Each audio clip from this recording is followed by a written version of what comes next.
Hey guys, and welcome to the fortnightly Wednesday night show. I'm Top Table Steve, and today I'm joined by Matt. As you can see, it's not Jay, a much better looking version, a lot more slender. But yeah, Matt's sitting in for Jay tonight. Jay's a bit busy. He's at a bar opening, which is something to do with his other job outside of gaming. He's been helping organise that, so he's there tonight, unfortunately. But we'll crack on anyway. So I'll have a look who we've got. We've got 14 viewers. Green Tree says, evening lads, evening pal. Stephen Bonar, is it Wednesday already? Yeah, I know, mate, it's come around very quick.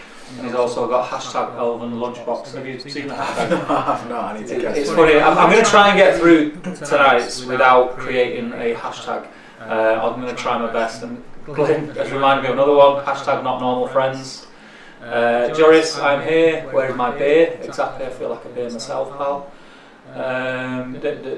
Nick Moore, evening Nick. I don't think we've had you on before, Nick. If that's right, let us know where you're from, what systems you play. We'd be really interested to find out. And what we're going to do, we're just going to let a few more people join because they've only just gone live, and then we'll get stuck into the loose topic for tonight is hobby events, you know, tournaments or open days, how they can make your hobby better. Are you a regular, do you go to them, or is it something that you're a bit sort of wary about doing? I myself have been to quite a lot of Hobbit tournaments, I've been to a few open days and such. Matt's more, what do you say, more of a varied gamer than me. Yeah, so I've been to a few Hobbit tournaments, but I've been to a few different systems as well. Yeah. So yeah, maybe a bit of a wider experience. Matt's one of them guys who, when you say, oh, have you played this game? He's like, yeah, I've got it. Got it. He's like, what's he called off in between us? Yeah, what's it, mate? That's what Matt does. So he's got a bit of everything. He showed me my first game with 40k. Yeah, at your house. That was about 12 months ago now, wasn't it? Maybe longer. Yeah, you should play that somewhere. Yeah, well, I should play it because I've spent a lot of money on it already. Matt also has been playing a little bit of Kill Team with me, so we're trying to. Matt's got to grips with the rules a lot better than I have because he's got a 40k background, so he's able to sort of pick things up a lot easier. But we've had a game. I got battered, but we've got some exciting stuff coming for Kill Team, so I'm going to try and get Matt involved before he goes swanning off around the world for 12 months. But that'll be interesting. I'm wondering why the chat's not coming up, so I'm just going to fiddle about with this, so just bear with me.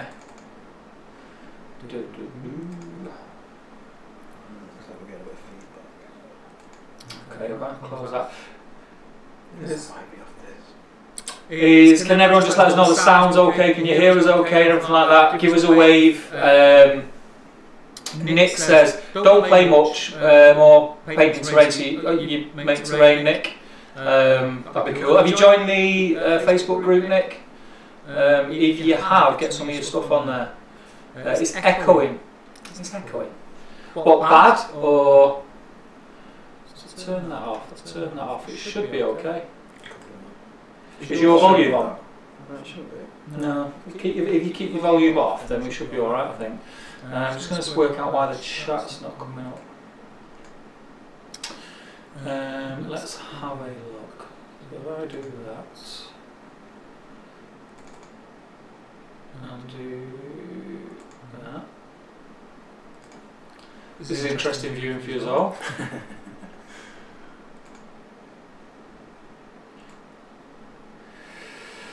Do us a favour guys, just pop some comments on, just type wave or type hi. I'm just trying to get the chat to work on this screen. As you can see, I've got a fancy new background which I've tried out and I've probably just broke everything because I am computer illiterate. 2 mics echo. It shouldn't be. I see where we are. How about now? Does that sound better? Hi Tanya. Hi Green Tree.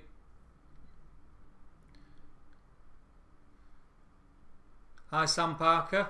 Sam Parker. Better, yeah? Good. I did have 2 feeds on for some reason. Hopefully that's sorted it out. Yeah, good stuff.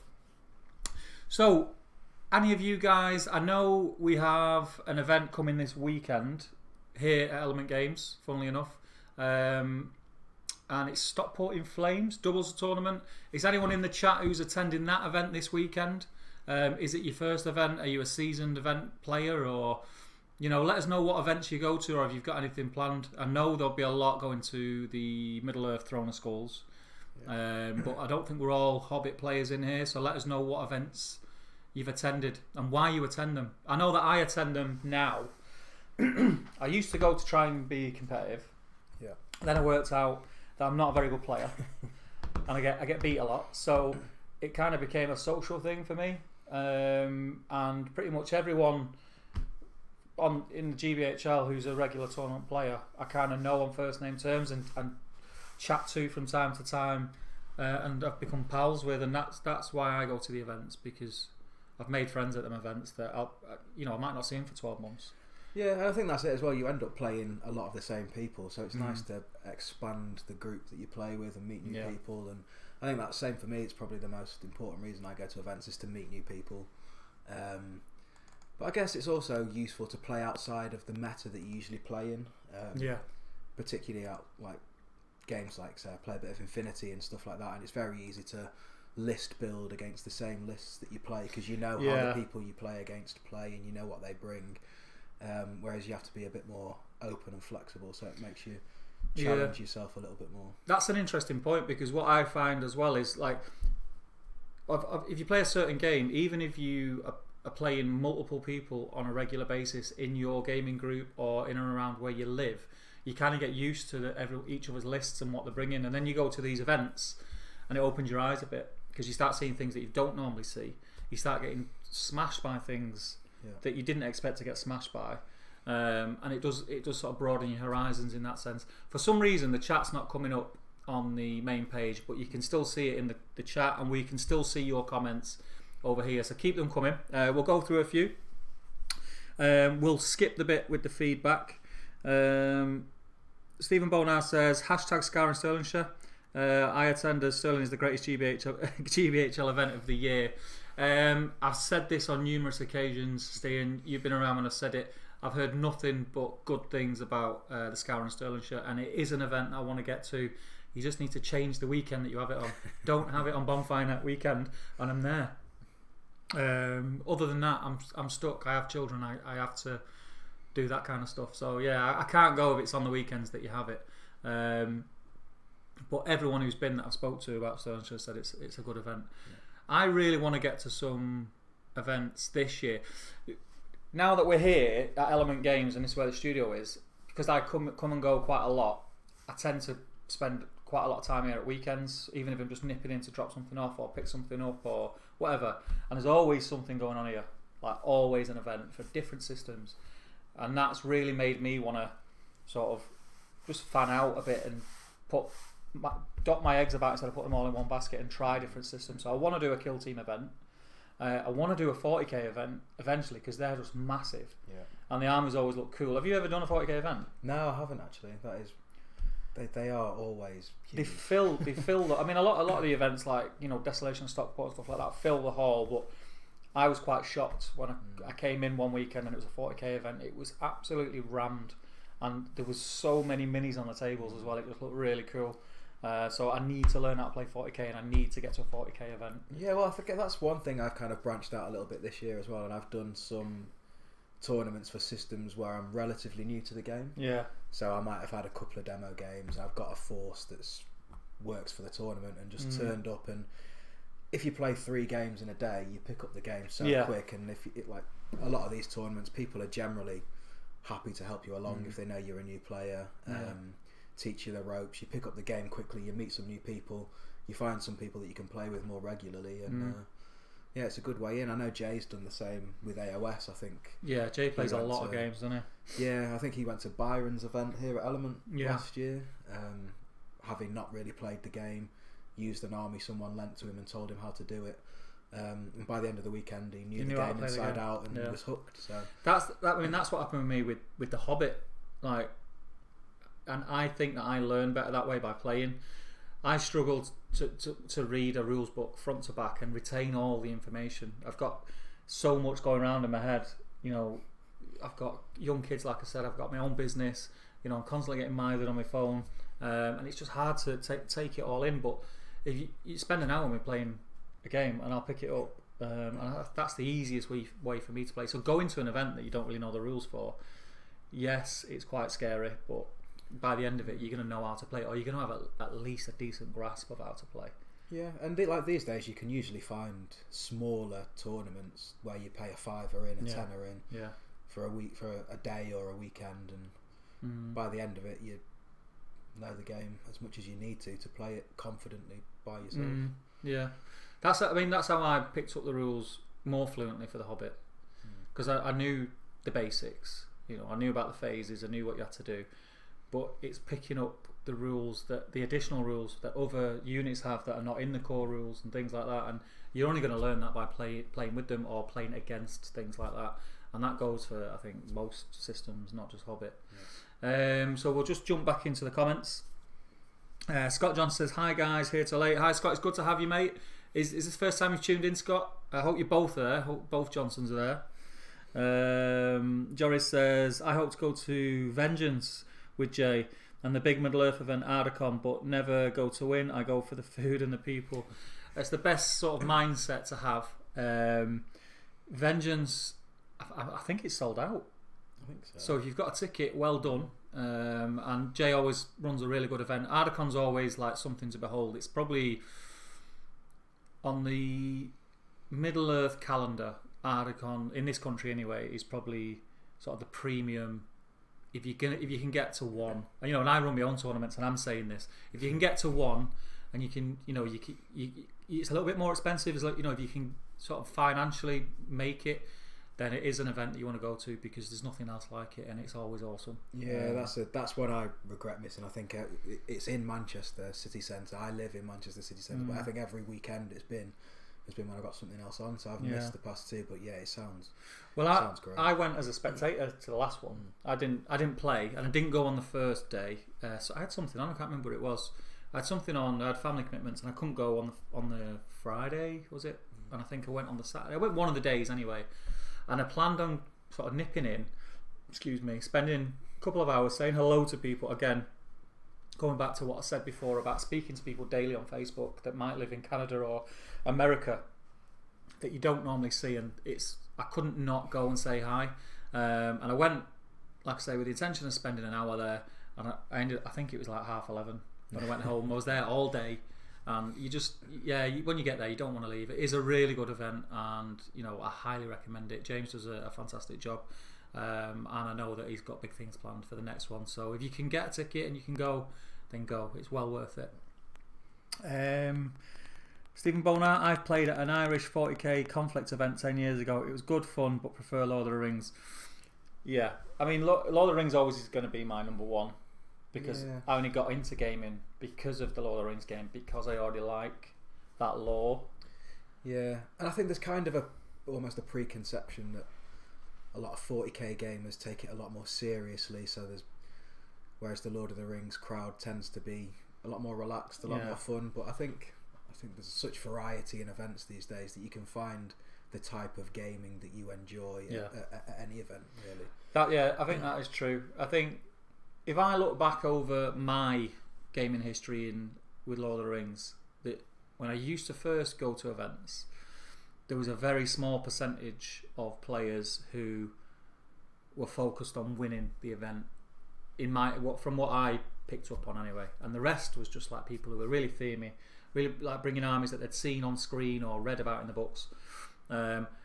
Slowly but surely, as the community's grown, that percentage has got more, and it's not a bad thing, because some people want to play for fun and some people want to play to win. You're not always going to have a good game if you're a really themey player and you come up against someone who wants to win an event.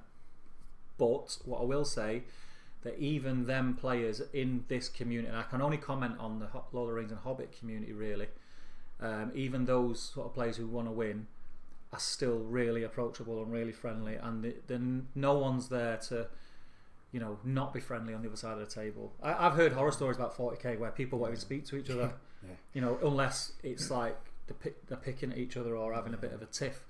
In Lord of the Rings, it's not like that at all, as a lot of you will know, because most of you in the chat are Lord of the Rings players. But I'd be interested to see what it's like at a 40k event. Yeah, I mean, I tend to go in day one aiming to be reasonably competitive, get a few wins in. After the Saturday night, day two, I usually don't really care. Yeah.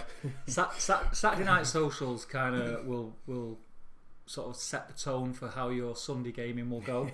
The last of the Scouring of Cheshire, which is my event, which Matt's helped me out with like numerous occasions. We've ended up trying to run an event, and we absolutely been just hanging, haven't we, on the Sunday? I think, was it the last one? You just curled up in a ball on the chair, just like shivering. It was a really good weekend, but yeah, the social side is, for me, the best side, and I think for a majority of people, that is what people go for. There are the people who want to win, very competitive people. That's fine, that's great. You will tend to see around the top tables the same, what would you say, 8, 9, 10 players. Yeah, probably. It's always the same 8, 9, 10 players, and even those guys, you know, are really nice guys. Yeah. Like they're I don't know how they do it, because they'll go out. There's a couple in particular. I won't name names, but there's a couple in particular, and one of them's a rules writer. That's all I'm going to say. But he used to have a bit of a reputation for going out and getting absolutely hammered, and still turning up on Sunday and smashing everyone.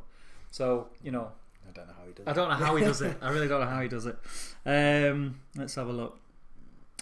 Scott Johnson, Joris, yeah, we've done that one. Nick Moore, I painted. Nick! I didn't know it was you, Nick. Yeah. Welcome, Nick. It's good to have you, pal. Yeah, we got off a couple of games in with your terrain the other day, Nick. Yes. So we're looking forward to getting that on the channel soon for some WWX. Yeah, so anyone who's been watching the Wild West videos with Matt and Jay, the terrain that we're using, which Jay got, it was Nick who painted them, and he's done a fantastic job. They look really good. So the first few videos, all you'll see is red buildings that Jay just undercoated and then gave up on. And then Nick stepped in and, like a hero, got everything painted. The chat's still not coming up on the screen. I don't know why. It was working the other day when we were here, so I don't know why it's not working. But anyway, we're going to soldier on. You can still see the chat box on YouTube, and we can still see it here, so we're going to crack on anyway. Hi Glenn, thanks for the welcome. Let's have a look. George Perkins, good to have you, pal. Not spoke to you for a long time.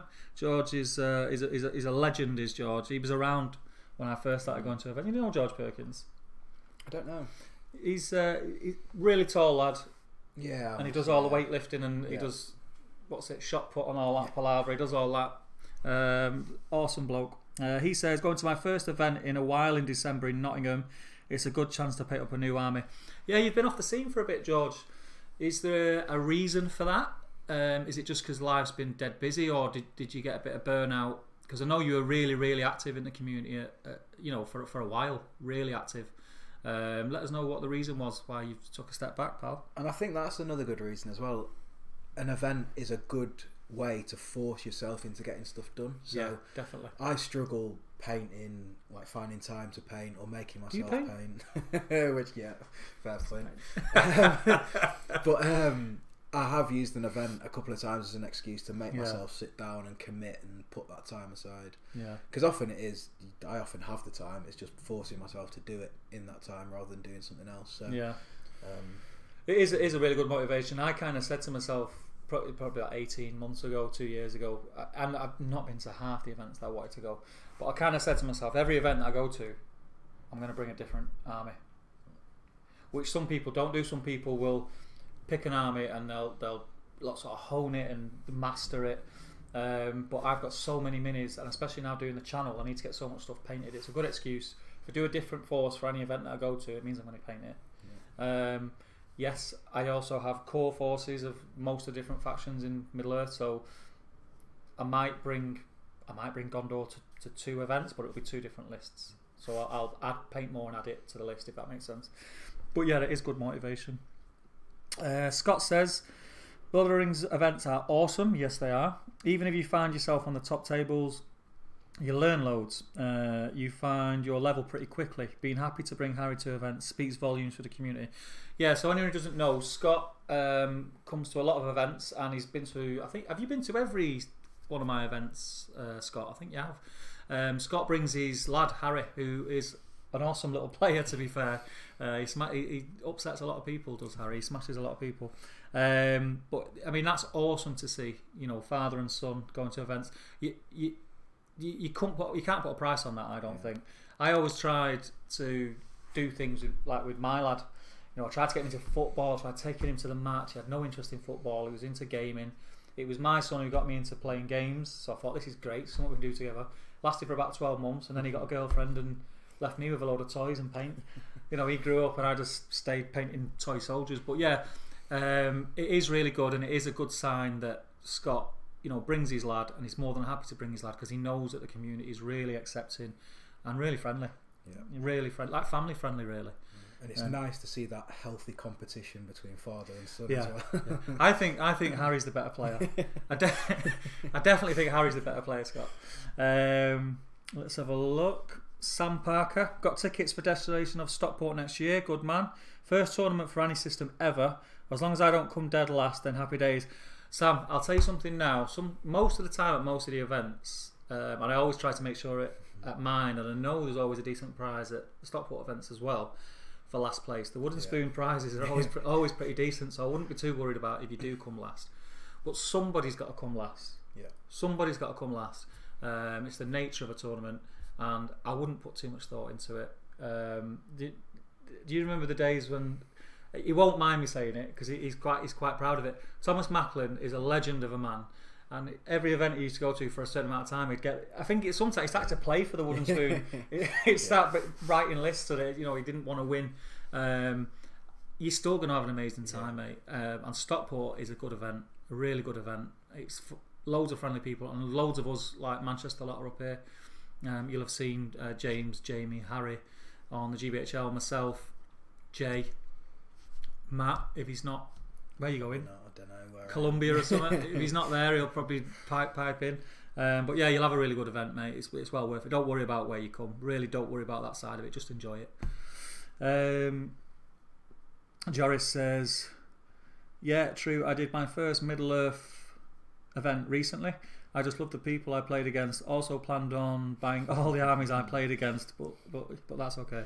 That does happen. I do that all the time. Yeah, I do that as well. Especially I've been playing a bit of Game of Thrones cards recently, so I keep playing against decks online and being like, I really like that, so I need to build that. Yeah, it's mostly things that like sort of annihilate me. I remember when was the event? I want to say it was at Slayer Gaming. Slayer Gaming used to do a yearly event in Mansfield, and I'm sure it was probably I've played Dan Entwistle twice, and it was the first time I played him, and I want to say Gondor, and he had what he's renowned for. He had one of his mummer kills, and I remember thinking, yeah, it's big, yeah, all right, but it's one model. I've got this, and he absolutely annihilated me. I remember thinking, I need to buy a mummer kill. He had like a mummer kill and not really anything else. He might have had a wraith actually. Can't remember. No, I think I played the same list against yours. I subbed in for someone at one of your events, and I played against his mummer kill list. And again, I did exactly the same thing. I was like, right, that's it. I need a mummer kill. Yeah. All I've got to get him to do is fail courage check, and that's it. And then next minute, oh, my army's gone. He's like, yeah, he's dead.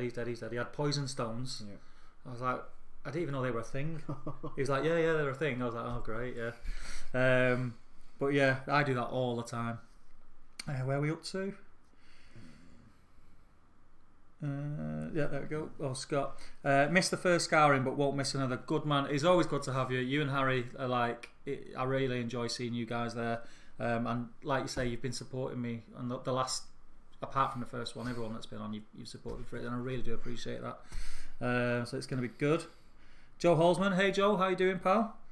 I find an upcoming tournament is good for focusing my painting. Without the tournaments, I tend to paint whatever takes my fancy, and nothing is at all cohesive. Yeah, I just don't paint anything. That's my problem. Now when I do the live stream, you will notice that the camera, you will never see my desk, because my desk is just full of, like, there'll be a patch of stuff that's been undercoated, then there'll be stuff that might have a few greens on, and stuff that's got a few blues on. Just so much mixed stuff. While I'm waiting for things to dry, I think I may as well start that while I'm sat here. I may as well. I'll start that, and then I get bored. I don't like that. I'll do this. I'll do that. But yeah, I do that all the time as well. Stephen Bonar, just painting my 62 elves and Radagast. Stephen Bonar is a painting legend and refuses to paint less than 50 models in a sitting. It's crazy the amount of models that he paints. I thought I paint quite quick, but Stephen Bonar takes the biscuit. Glyn, I've only been to one tournament. It was the first one for Bolt Action in Northern Ireland. Despite coming third out of 30 people, it put me off events for 5 years. What was the reason for that, Glyn? Was it the way the event was run, or was it the people that were playing? Yeah, Bolt Action's a game again that I think I've got a British force.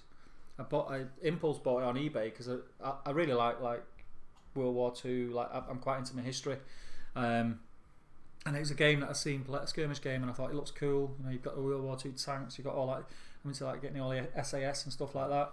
And I bought it, and again, it's just another thing I never did anything with. But I did plan on getting into it. What was the reason then, Glyn? I'd be interested to know. Joris says, I hate when I win the first 2 games. It lays the pressure on me. Or if they say, yeah, you're playing on the top 5, the pressure is real then on me. I like losing, no pressure there. Yeah, it's like an unwritten rule, isn't it?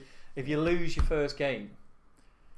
I mean, your first game normally is a random draw. So you could be very unlucky, you could be lucky, you could be middle of the road. But if you win your first game, you sort of straight into the top half. So you play in the better, not so much the better armies, but the armies that have been built to try and win something, and the players who want to win something. If you lose your first game, you're down where all the fun is. Yeah, I think those first 2 games as well. That's kind of where the look of how the day is going to go, because depending on who you get drawn against, that's the first element of look, and then depending on what the first 2 scenarios are, if your army's not optimal for what you end up facing in those first 2 games, or likewise if you get a perfect draw, then you can end up doing better or worse than you might expect. But yeah, it's a funny one. I never mind losing my first game. I've got this like thing in my head. The second game, I always want to win, regardless of if I won or lost the first game. If I win, the reason being is if I win the first game, I think, oh, I've won my first game. I'm on a bit of a run here, so I want to keep it going. If I lose my first game, I think I'm happy that I've lost it, but now I need to pull my finger out and start winning something. But yeah, I don't mind losing the first game. There's less pressure, like you say, and all the fun people are on the bottom tables. And Green Tree says, I've got a stack of boxes from GW I'm working through. Some stuff I've had years, but I'm really starting to get through it recently. When you say boxes of stuff, do you mean miniatures then? What are you building? What are you painting? Are you building it towards taking it to an event? What system is it? Steve Bonar says, Bolt Action is great fun, but the games are mentally taxing even without a bad opponent, of which in the Scottish scene I've never met or played as versus yet. Yeah, I can appreciate that. So I play quite a bit of Infinity. I've been to Infinity events, and I find one game of Infinity takes so much out of me because there's so many rules, so many interactions. It's quite an intense game. So the community tends to be quite good because it's almost like everyone's there fighting against the system, because the system's so difficult to get your head around, although it is a very, very good game to play. So once you've played 3 games in a day, you're just completely worn out. So with Bolt Action, you have the command dice, don't you? So each round, I mean, like the game, I keep going back to Lord of the Rings obviously because it's the only game that I'm fluent in. With Lord of the Rings, you can't know what to expect, and even looking at your opponent's force, you can kind of second guess what's going to happen in the turn if you know the rules well. But I suppose that adds a bit of an unknown element to it. And with Infinity, there's cards. No, Infinity is just loads of rules. Oh, is it just loads of rules, loads of additional rules for each unit and stuff like that? Right. Okay. Yeah, it just adds a bit of difference to it, doesn't it? It's just more to think about, isn't it? And the more you've got to think about, the more difficult it is to keep track of. And you see people with iPads and stuff playing Infinity at the club. It just seems you can't play it without an iPad. Really? Well, unless you. See, that's what put me off. Yeah. I mean, it's everything's laid out perfectly. So there's an app that you build your force into. It has everything there, and then you just click through links, and like when you do, you click through, and everything's built into a wiki online. So so it's easy to find everything. It's just a lot of things you need to constantly keep track of. So, so it can get quite stressful. Yeah. I like the minis. Infinity minis are lovely. George says, miss gaming events because of work and competing at athletics. Stroke strongman. Winning at events is overrated. Yeah, I think you're either that way inclined or you're not. I think I've said it before. About 2 years ago, I thought to myself, I want to see what I can do. I want to see if I can win an event, and I wrote a filthy list. It was like Felbeast and Shelob. It was horrible. I didn't do great with it, but the games that I won with it, I won with ease, and my opponent didn't enjoy it. I didn't really enjoy it because it just wasn't fun because they weren't having fun. Yeah, well, because I've played against you a lot when you've taken fluffier lists like your old Gondor and stuff, and then when you've played your nasty Shelob and Dweller in the Dark and all those lists, and you do seem to enjoy the games more. Win or lose with a force that's not necessarily as tailored towards. Because I think you get more from winning with a force that shouldn't really win, if that makes sense. Not that it shouldn't win, but when you win with something that you've had to work for, rather than something where when you put your models on the table, you already know you've got the advantage. Yeah. Do you know what I mean? You get a bit more from that. But yeah, it was more the reaction of putting, I think it was 2 or 3 Felbeast down on Shelob and Druzag to enrage Shelob, and like my opponents, like you could just like the shoulders had dropped, just like, and that put me off. And after that, I said I'm not doing that again, and I haven't done it again. I was trying to bring something themey and cool, and something that I want to paint that looks cool. I go for what things look like nowadays. Yeah. If I think the army looks cool, I'll take it. And sometimes you can do that. You can get a themey, cool looking army, and it is absolute filth. Yeah. My Lake Town Mirtwood, I don't think it's lost yet. Yeah, that's a very, very strong list. Hasn't lost it whenever I've used it. I don't think I've used it at an event. I don't think I've used it at an event properly, like my good list that I've put thought into building. But every time I've played it, it's won easily. And it is themey. Yeah, I think we've got one on the channel with that, have we? Maybe, or we've not had. Maybe it won't be the enhanced list that I've sort of tried and tested. But yeah, there is my Mirtwood and Lake Town. I think might be on the channel. I lost a lot with it before I sort of found that sort of sweet spot. Yeah, found things that work and things that don't work. Percy's amazing, awesome. Stephen Bonart, Green Tree is one of the Edinburgh Massive. Underdog Painting, hey guys, how are we all doing? Yeah, very good. Underdog Painting's got a Facebook group, so make sure you like it. Well, I always need people to do my painting. Yeah, so. Underdog, get into Matt, add him on Facebook, because he doesn't paint, he just pays people to paint. You'll earn a fortune off him. Glenn says, I went with my dad and we brought non-competitive lists. The hosts were very friendly, yet after my first game I was put on top table for the rest of the day. I felt it got very gamey. Yeah. When you say you got put on top table, is that because you kept winning? Or was there some sort of thing where you were kind of like they just were putting you there for a different reason?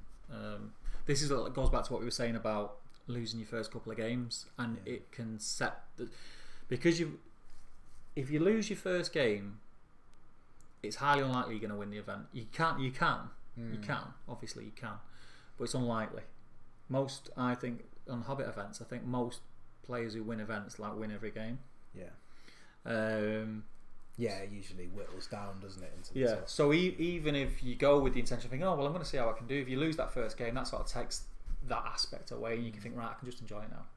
Yeah. But if you keep winning, I've been top tables very rarely.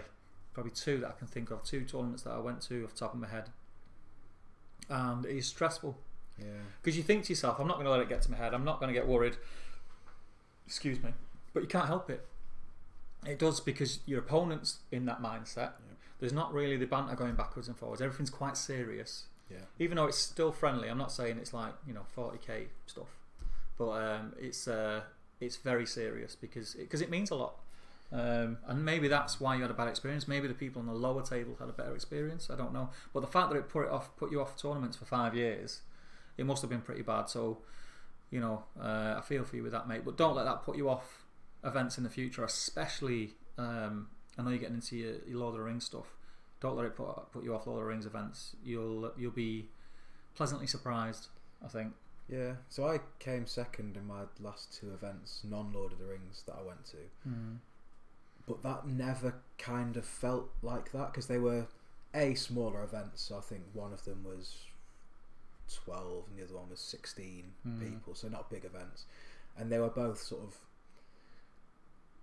I don't know, more entry level events. So one was a Malifaux tournament that was aimed as kind of like a low points cost, more of a beginner type event. And the other one was the Drowned Earth. The opener. So everyone was like a and that was quite a narrative event as well. It was more story driven.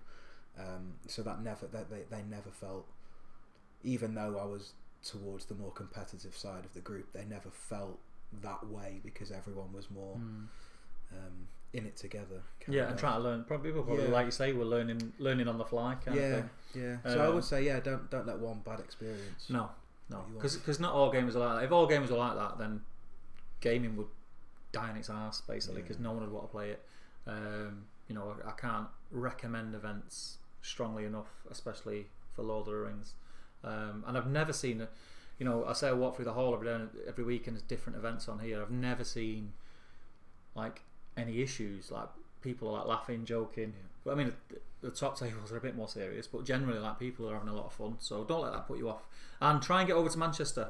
Scouring of Cheshire next year is December, so you've got over a year to plan it. It's one of my events, and I guarantee you will have a lot of fun. There's not really an event like mine on the calendar with the amount of custom boards and things like that.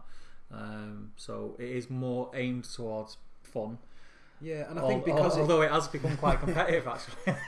But I think that's it, because all the boards are so different. It challenges each game, challenges you to think in a slightly different way than you might normally, and just face across from your opponent and play. So it does add that extra element, which encourages people, I think, to be a bit more relaxed about it. Yeah, definitely. Okay. Let's have a look. Green Tree. It's a bit random, really. A bit of everything. Radagast on Eagle. Awesome model. A Terrorgeist. Don't know what one of them is. Citadel Woods. Some Nighthaunts. I've kind of been picking up stuff I think looks cool. It's a slippery slope, that, because you're going to end up painting a load of stuff that doesn't work together. You're going to spend 6 months of your life painting it, and then you're going to think, I can't do anything with it. I've been there. I've done it. I know exactly how that works. Joris says, I would like an iPad app for Middle Earth. Yeah, that would be cool. I think, is there any like, there's no official Games Workshop apps for any Games Workshop games, is there? There's Age of Sigmar have an app that has all the is it third party though, or is it? No, that's through GW. It just has all the unit cards on it. Yeah. And you can build your force and stuff on there. I imagine they could use a similar platform to do something similar for. Yeah, that'd be cool. It would be. I'd use it. Yeah. I guess it's just an investment thing, isn't it? Yeah, I think the thing with Middle Earth, it's. I was going to use the word basic, but it's not basic. But it's quite easy to track. You've got your might, will, fate, and wounds. Yeah, that's pretty much it.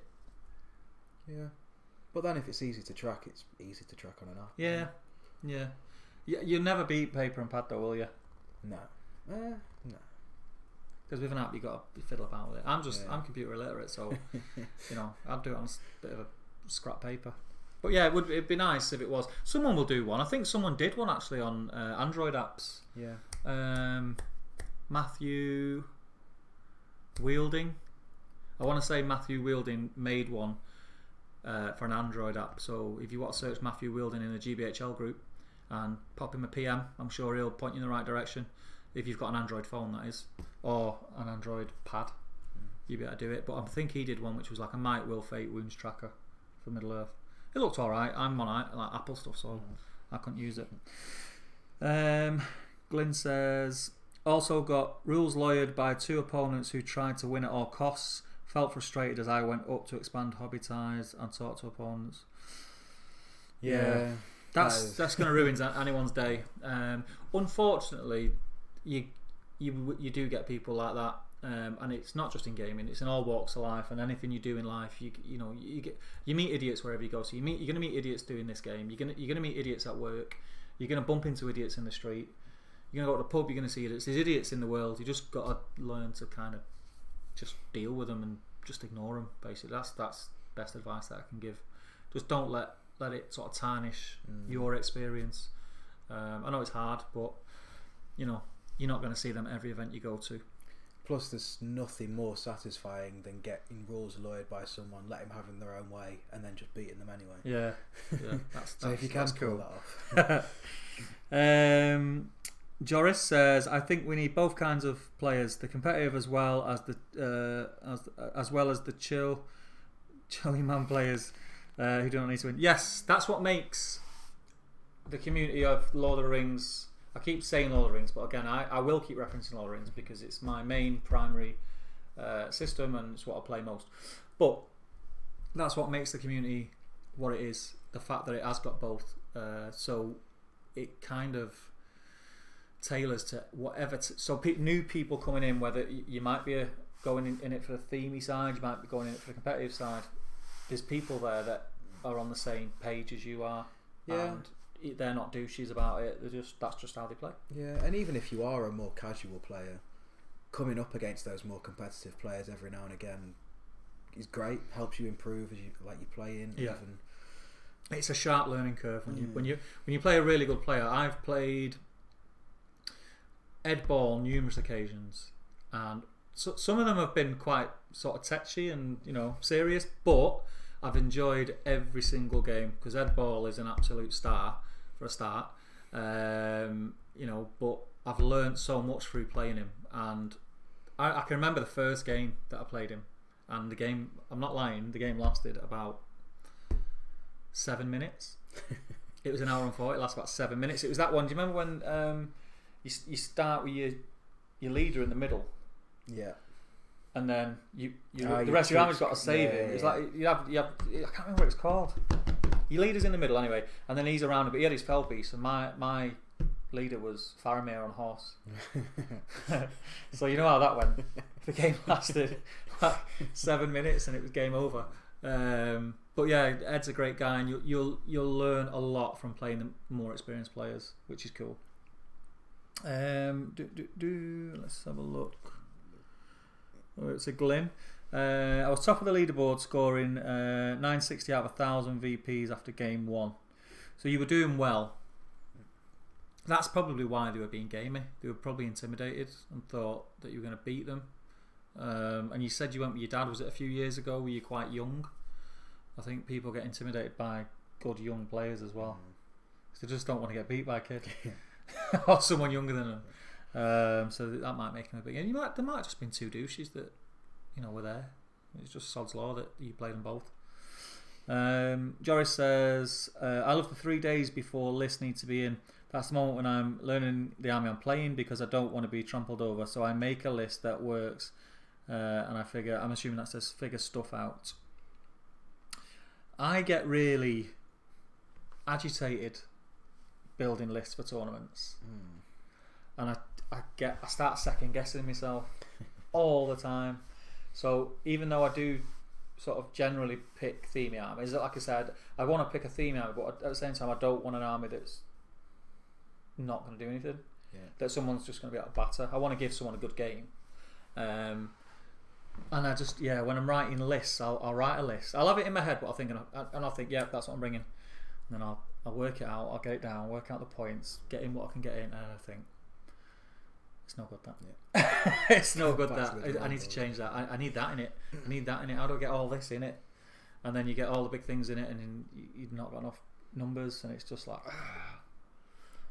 But that's part of the fun, isn't it, I suppose? My Hobbit list building's generally what have I got painted that I can use. Yeah, I think that's probably the problem because I've got so much painted now and I've got such choice. Maybe if I didn't have, because when I used to just play Gondor, that was what it was like. It was like, right, what have I got painted? How many points is that up to? What else do I need to paint to make up the points? And what's easiest to paint? That's how I used to pick my lists. But yeah, I agree. Learning your army is a lot of fun. Learning what it can do. Yeah. I've done it before where I've picked a list and I thought it's been awesome, and then I've played with it, and I thought, oh, this is no good. This is not working. And it's like, oh. Yeah, so that's one of the elements I like about Infinity. I've not played it as regularly recently as I have done previously, but the list building in that is fantastic. I really enjoyed the list building element of that as much as playing. Yeah. Coming up with the different combinations, what you need to meet the objectives of the games and stuff like that. So yeah, I do. I think list building like now for Middle Earth is up in the air because on paper a lot of stuff looks like can do this and can do that, but no one knows. Yeah. So you start playing it, you don't know what it's going to be like, and it's because everything's brand new. There's a few things that are like jumping out what are kind of not dead cert, but you know are going to be decent. It'll probably take 6 months of events for the meta to figure out what's good, what works, what doesn't. Because I guess it's not just what technically works together as a list, but what works across 6 games of 6 different scenarios, not really knowing what it's going to come up against. Yeah, I really like. I know it's been mentioned loads before, but I really like the allies matrix aspect to it. The fact that yes, you can bring that, and they're both really good. But when you put them together, they're losing out on each other's benefits. Like they can't, if they're a red ally, they can't benefit from each other's heroics. And I think that just throws a spanner in the works for a lot of them really nasty lists. And I love seeing themey stuff anyway. Yeah. I'd rather play a themey force over anything else any day of the week, and that is awesome. Well, that's what I used to like when we were doing your events, wandering around and looking at all the different lists and choosing which one was the most themey. Yeah, it is. It is really good. And that's what the scouring events do tend to. I found something on the web about flight. Seri thought I was talking to her, but I wasn't. The scouring events sort of really do lend itself to get people to do that. To bring themey lists because they think, oh, I want to play on the Lake Town board, and they'll bring the Lake Town army. They want to play on the Erebor board, and they'll bring an Erebor army. And that's what I really like about events like that. And a lot more of the events are starting to sort of go that way, and there's a lot more effort going into the events, which is really cool. So King Bonazai, how you doing, pal? I think King Bonazai, have you been on the live stream before? I'm not too sure, but welcome. It's good to have you. What armies are you most afraid of facing in the new Middle Earth rules? Most afraid of facing Angmar. Angmar's filth. But I'm not overly fussed because I've built an Angmar army. So yeah, Angmar's horrible. I would hate playing against Gulliver. I've always hated playing against Burdur. But Angmar for me. Is there anything that jumps out for you? I guess I'm not really too familiar with all the new stuff. Yeah. So, Angmar looks nasty, but then it always has been. Yeah. It's Angmar. Yeah, Angmar's always been a bit horrible because of all the special rules and the special rule negating models that they have. But it seems to have got better at doing that. It's horrible. Yeah, it's really bad. I'm hoping the new rule set and the allies matrix etc. helps just to level the playing field. So although there might be stuff that looks like it will be a bit nastier, hopefully it shouldn't be as difficult. Perhaps, as it might I think a lot of the stuff that looks horrible, like Angmar, I think there is counters to it, and it's going to depend on the sort of what flavour people want to go with, what people start bringing a lot of. You'll start seeing counters to that, like you did with the Fell Beast. You've got tournaments and a lot of lists would either be Fell Beasts or lists that were built to beat Fell Beasts. And I think what's happened now is that's going to be spread out more over certain factions rather than 2 or 3. But I'm looking forward to seeing more variety in lists. So seeing a Balrog Moria list that I don't think I've seen a single one before, and I've always wanted to play it because it looks great. But in the whole time I've been playing the game, at tournaments I've seen 2 Balrogs. One of them was like a just a Uber themey list with Moria. Didn't do very well because in the old rules it didn't do very well. And the other one was I think it was at the last GT at Warhammer World that I went to, and I played. Was it you, Gethin? I think it was Gethin, and he had the Balrog with some other filth because he's an absolute filth monger. Is Gethin? I'm only joking. He's not really. He's a top guy. But yeah, it was horrible to play against that. But yeah, the Balrog now is immense. Yeah, he's cool. And we played him in the bat rep, and he did far better than I expected him to do. I just think I think you're going to start seeing him a lot, and he's the kind of model that. You'd whack in on his own and won't be bothered about the alliance matrix. You just put him in on his own with something that you can spam and just let him do his own thing. Just eat through troops. But yeah, it's that. Yeah, so to answer your question, for me, it's Angmar. Definitely Angmar. I'd be afraid of. Even Mordor with Wraiths, I'm not that fussed about now. Let's have a look. Joris says, "Yeah, I hate the people who win at all costs. That means one less person who you can have fun with." Yeah, it's not fun because the thing is, you can be competitive and you can sort of have that mindset, but not be a douche about it. You know, you don't have to be both. It's not. It doesn't go hand in hand. You can be like that and still be friendly and still be all right. You don't have to game it. But you know, people are always going to be people. You're always going to get good people, bad people, annoying people. It's going to happen, and isn't. You know, what can you do? Benji B, hey Ben. My partner from Monday night. How you doing, pal? He says, "Hey guys, what have I missed? Any hashtag quotes yet?" No, we've been avoiding hashtag quotes, Ben. So feel free to add your own. Steve's promised me he's not going to release any quotes today. No, I'm trying my hardest. It's all been very sort of serene at the moment. We've not gone down any routes that we shouldn't go down or up. George Perkins says, "Steve, remember that opponent at the Throne of Skulls a few years back who managed to annoy everyone he played?" Yes, that was my first ever tournament. I'm going to name names then. I can't remember his name, but if you go to the One Ring forums, I actually wrote a review on this event and I named and shamed him. But it was my first ever event. I want to say it was my first ever event ever. Well, I'm not too sure. It might have been my second. But it was my first event at Warhammer World. And I went and I had 5 amazing games. Loved every minute of it. Wasn't doing very well, but I think I'd lost 3-1-2 at this stage. So we weren't playing for anything in particular. We were sort of low table number, like really sort of not doing well. And I played this lad. And prior to playing him, I'd spoke to. It was was that where I first met you, George? I was talking to George and a couple of other people who played him, and they kept saying, "Oh, this lad I've just played, he was like cheating all the way through it," and I didn't realise it was him that I drew. And I was playing him anyway. He had Easterlings, and I had Gondor, and he was just blatantly cheating, like blatantly cheating.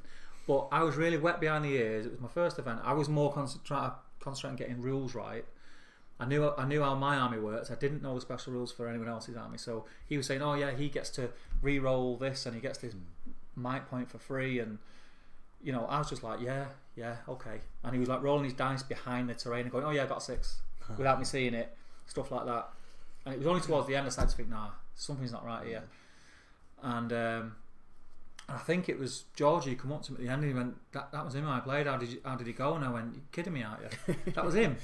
And I lost it. And I went and spoke to one of the TOs, and I think he got disqualified. And I went and pulled him. And I said, "I paid money to be here. You've ruined it." I've really spat my dummy out. It didn't ruin the event for me. I want to just say that it didn't. I still had an amazing weekend. That just put a bit of a black spot, that last game, on it for me. But yeah, it was. Looking back, it was quite funny. The fact that someone would be like that and have to win when it meant nothing because we were like bottom of the leaderboard.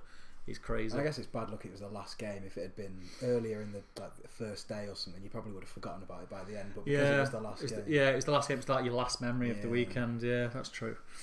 Glenn says, "I'm definitely looking to go to your tournament next December. Just waiting to see how much work takes up my time after Christmas. Yeah, it'd be amazing to have you, buddy. Green Tree's posted a message and then retracted it. What did you say, Green Tree? That's very intriguing. Ian Ross says, hello Steve and Matt. Hi Ian, how are you doing, pal? Hi Ian. You're in my telly, yes. Unfortunately for you, we are, mate. Hopefully not widescreen. Yeah. this side's widescreen. That side's normal. He says, I have a love-hate relationship with tourneys. I love a relaxed and chilled event with fluffy lists, but get a bit tired with super competitive players. It's pretty much what we've been talking about as far as tournaments go, and yeah, it happens.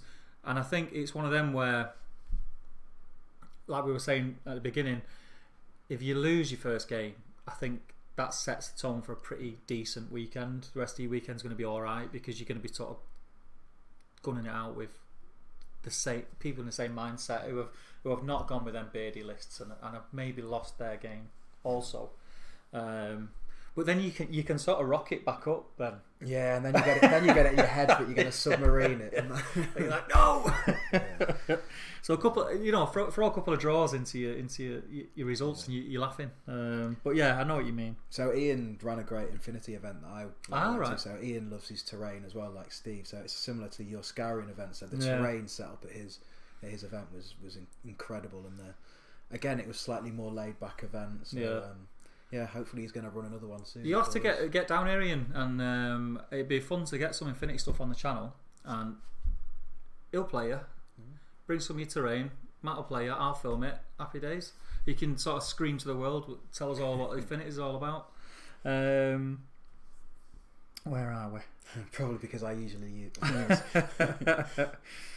Green Tree says, do you or does anyone here read The Lord of the Rings or any Tolkien work, or did you get into the hobby through the movies or just general gaming? For me personally, I'd never read the Lord of the Rings books. I'd read The Hobbit, and it was always like one of my favourite books from my childhood. I didn't have many books like that I owned at home. Most of the stuff I read was like in school. A small handful of different books that I had a lot of like they were like handed down from my older brother, so I had a lot of books. He was like really into like World War II stuff, so I can't remember what they were called now. That's going to drive me mad. But he used to have these, they were books, but it was like a collection, and there was about 6 in it, and it was like it was like a comic, but it was a book, so it wasn't like a thin comic, it was like an annual book, but it was a character. What was it? Captain something he was called, and it was like World War II, and he was like this like American GI hero. So there was them and The Hobbit that I used to read. I'd read The Hobbit, then I'd read them, then I'd read The Hobbit, and I'd read them from being about 9, 10. And then the movies came out, and I'd not read The Hobbit for like years and years and years. The movies came out, and I actually went to see Lord of the Rings by mistake. This is when Lord of the Rings was released, the movies. I didn't have no interest. I thought, oh right, that's coming out, I'll watch that at some point, because I didn't read the Lord of the Rings. I read The Hobbit, but I never read that. And the girl I was with at the time, we went to the cinema to watch something, and it had sold out. And we said, oh, what have you got at the starts in the next 10 minutes? And we went, oh, we've got Lord of the Rings, Fellowship of the Ring. So like, go on then. And literally from watching it, I just fell in love with it. Like, I was like, oh my god, this is the best thing I've ever seen. When it ended, I was like, what? I've got to wait over 12 months for them to see what happens, what is going on, because I've not read the books. And then anyway, I watched the movies, loved the movies. And then I bought the Lord of the Rings book, started to read the books, and then my son got into wanting to play the game that we know and love. When Two Towers was released, the box set, the start set, and Battle Games in Middle Earth magazine, because it was on the TV, he'd seen it on the TV. He wanted the soldiers, so subscribed to the magazine, took him to Games Workshop, and that's how I got into it.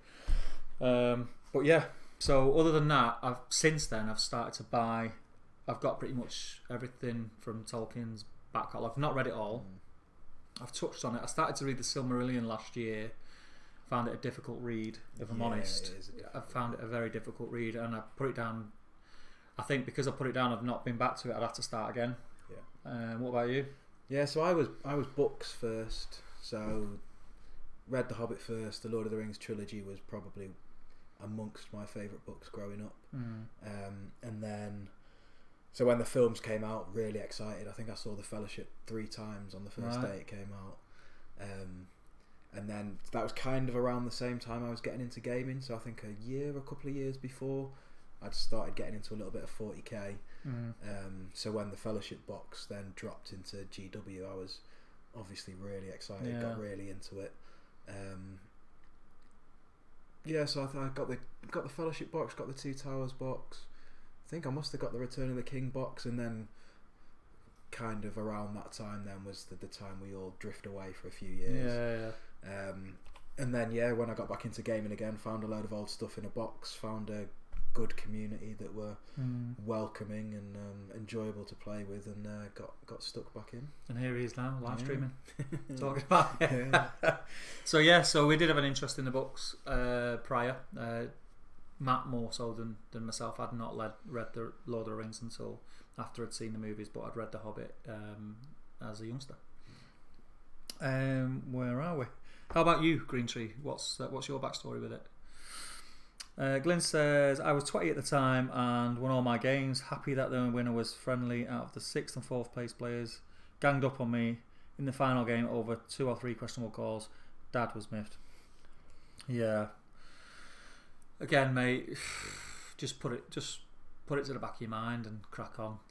Obviously, two people who are just sore losers and just couldn't handle it and ended up being dicks about it. Basically, I can say dicks. Yeah, can I not? No, I was say we don't swear on the GBHL. This is grown. This is grown up. Make sure you cover Harry's ears, Scott, if he's listening. Joris says, I did read The Lord of the Rings, The Hobbit, and now I'm reading some smaller works. Yeah, I've got them all. They're all there on my shelf. Like, since I've been playing the game, that's when I started to sort of get the other books. And I keep saying, I'll be honest, I don't have time to read. I think that's what happened with Silmarillion. I was reading it a bit, I was struggling with it, and then because I was just doing little bits at a time. I think what I maybe need to do is next time I go on holiday is take it with me. Yeah, so I think that's my plan while I'm away. Go back through a load of the old stuff and bits I'm missing, because there's such a rich there's so much material there. The Silmarillion, it's like I just found it a struggle to read. A lot of it's like poetry, some of it, isn't it? It's like it's odd. I mean, I'm a mank. Yeah, I'm as mank as they come, so I struggle with it. It's not the most accessible, I don't think. King Bonus Eyes says the Allies Matrix is really cool. It is. I think it's another facet to our game that just elaborates on it and makes it a lot better. King Bonus Eye, I have read The Lord of the Ring, The Hobbit, and Silmarillion books. How did you find Silmarillion, King Bonus Eye? Glenn says, thankfully I've enjoyed every minute of these last few months with SBG, both TTG and GBHL, YouTube and Facebook. Can't wait to go to an event for the right social gathering. Definitely, pal, 100%. You're in a very lucky position that the GBHL has been going a long time now, and you have got an absolute wealth of videos that you can just sort of sit and go through that you've not seen. And there's loads, there's got to be hundreds on there. There's got to be loads of bat reps, loads. So you're in that lucky position that when you're bored or when you're painting, you can just whack something on. There's always going to be something new for you to watch. Damn you, Glyn. So Glyn says hashtag not to. What did he say? Not you too, Syria. Not you too, Syria. Oh. That would look cool on a t-shirt, to be fair. Joe Holzman says, I'd only seen one Balrog at an event before. Last weekend I attended a 14-player tournament and saw 2. Definitely, and I think that's going to be more sort of prevalent going forward. You're going to see a lot more Balrogs. Balrogs are awesome now. Awesome. But I think not necessarily just Balrogs, just more stuff that you didn't see before. Yeah. And I think that was the intention. Yeah. I think they've looked at it and they've gone, right, you know, the Balrog is one of the most sort of iconic sort of characters in the game. We never see it at an event. Why don't we ever see it? How can we make it so that we will see it at an event? And they've done exactly what they should have done. Well, you can just looking at the trade page or GBHL, people asking around for a load of slightly more obscure models that you've never, like Gildor and stuff, like models that like Celeborn is now. Armoured Celeborn. Has anyone got Armoured Celeborn? I've got 2, by the way. I've got 2. And I was tempted to get rid of one. I don't know why I'm not. I don't need to. I'll put it on the trade page. Paint it for me.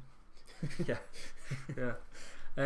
But yeah, I mean, going on from that, I think, you know, not like Matt says, not just Balrogs. Everything that was sort of that you didn't see, we're now going to see, and everything that we've seen a lot of that you're not going to see as much of. I really like what they've done.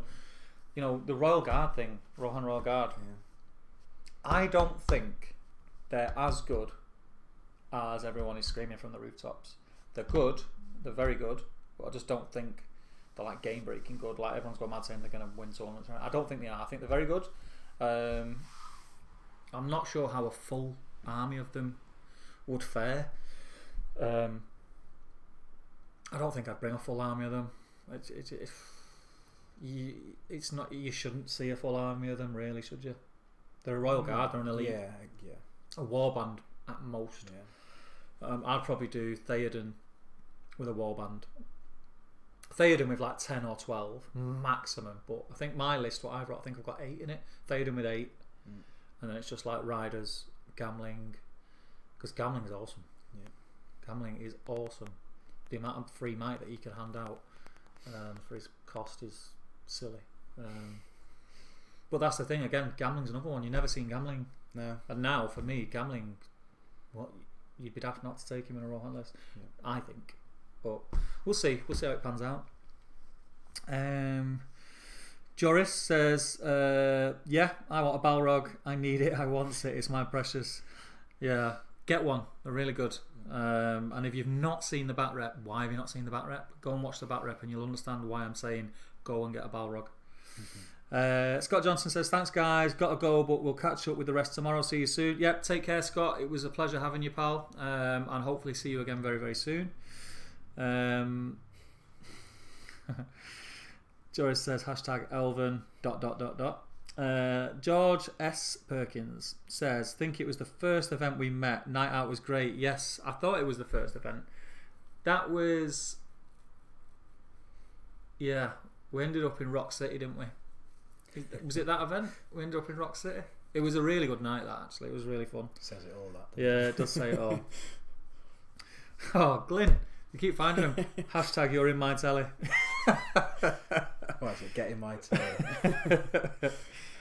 Joyce says, there's one thing I go completely bonkers over. I really hate it when people flick a wrist dice roll. I want people to throw dice. Else in my mind they are manipulating the dice. Everyone has their own little things. I've got a worse one. The one that gets me is the dice cups. I was played against someone at an event who had a dice cup, and these rolls were just annoying me. It could have been complete coincidence, and I could have just been being miserable. But he'd put them in, wouldn't shake it around, and he'd just flip them over, right. And then it's like, oh bang, I've got exactly what I need. Yeah. And there's something at the back of my head. If you can't see it, then it's People have funny things, like I've seen players and they have like a weird little flick that they do with the dice. Everyone's different. I tend to just roll them. Yeah. I just roll them. I try and roll them in a way that they stay in one place. I'm a big fan of dice trays now from doing the Bat Reps. Just keeps everything really neat and tidy. Jay always shouts at me at the Bat Reps because I just chuck dice everywhere. Jay can't shout at anyone. Jay can't throw a dice in a dice tray. He throws more dice out of the tray than he does in the tray. But yeah, everyone has their own little things. But I know what you mean. Sometimes, especially if they're rolling well and you're rolling bad, you think, stop doing that. Stop it. Ian Ross, no, it's widescreen. Benji B, I've only played against Cheetah once at a tournament. It was only subtle little stuff, but it really ruined the game for me. It does, and it will. I remember that game. I remember you telling me about that game, Ben. Unfortunately, it's like I said before, in life there is people like that around, and you kind of just got to try and rise above it. One thing that I will say is, rather than keeping it in and getting annoyed, pull people on stuff. Not aggressively, or don't be confrontational about it. Just say, I think you've moved more than 6 there, or I didn't see what you got. You're telling me you rolled a 6. I didn't see it. Can you not do that in future?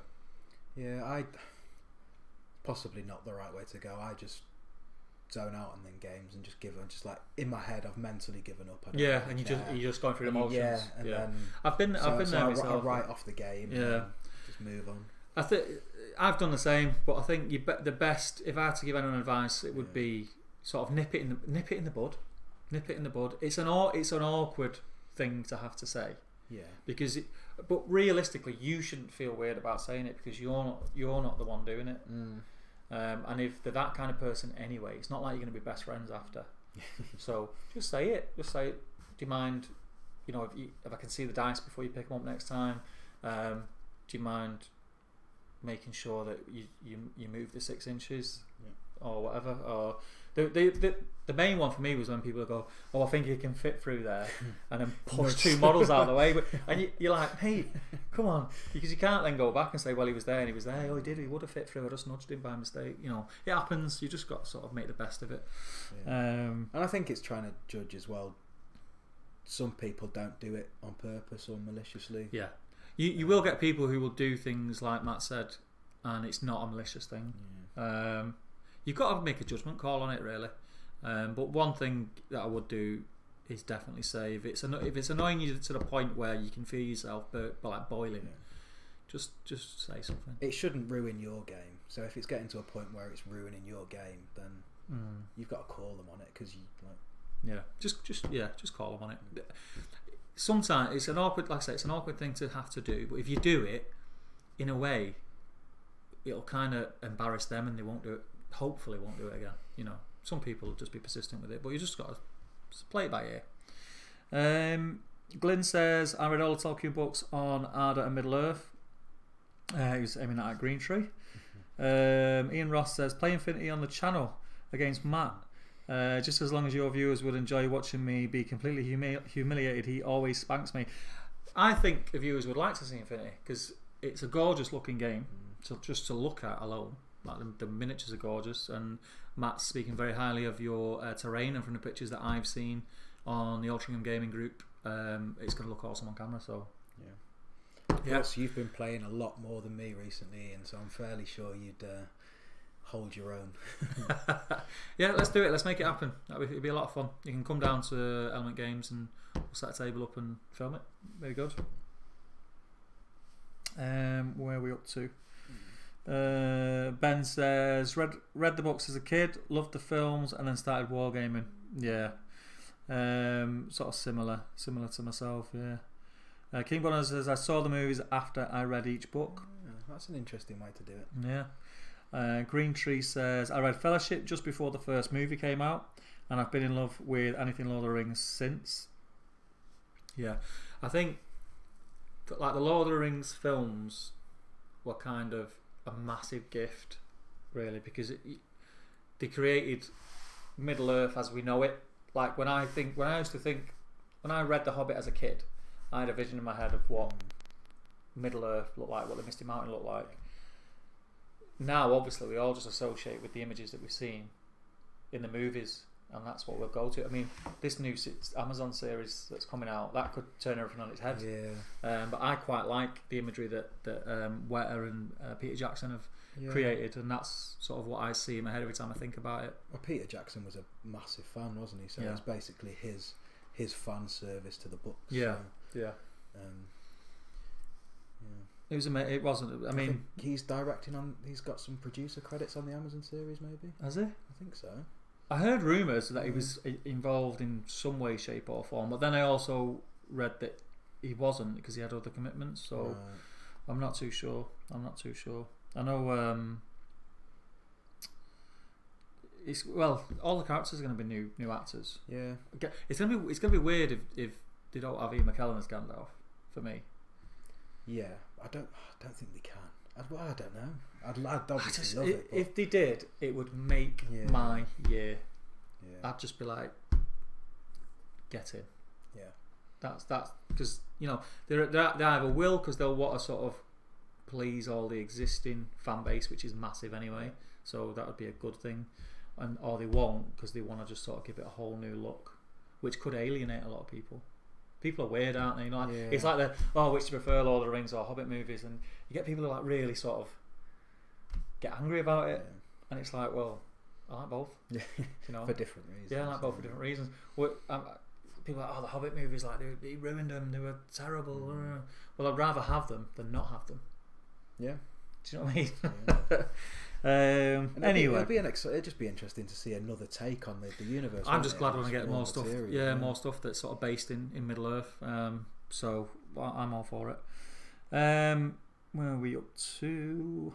Dewey Evans, Steve, how good would our Seven Stones list be now? Do you like all the changes they have made to the fiefdoms? I love all the changes they've made to the fiefdoms, and welcome, Dewey. It is an absolute pleasure to have you, pal.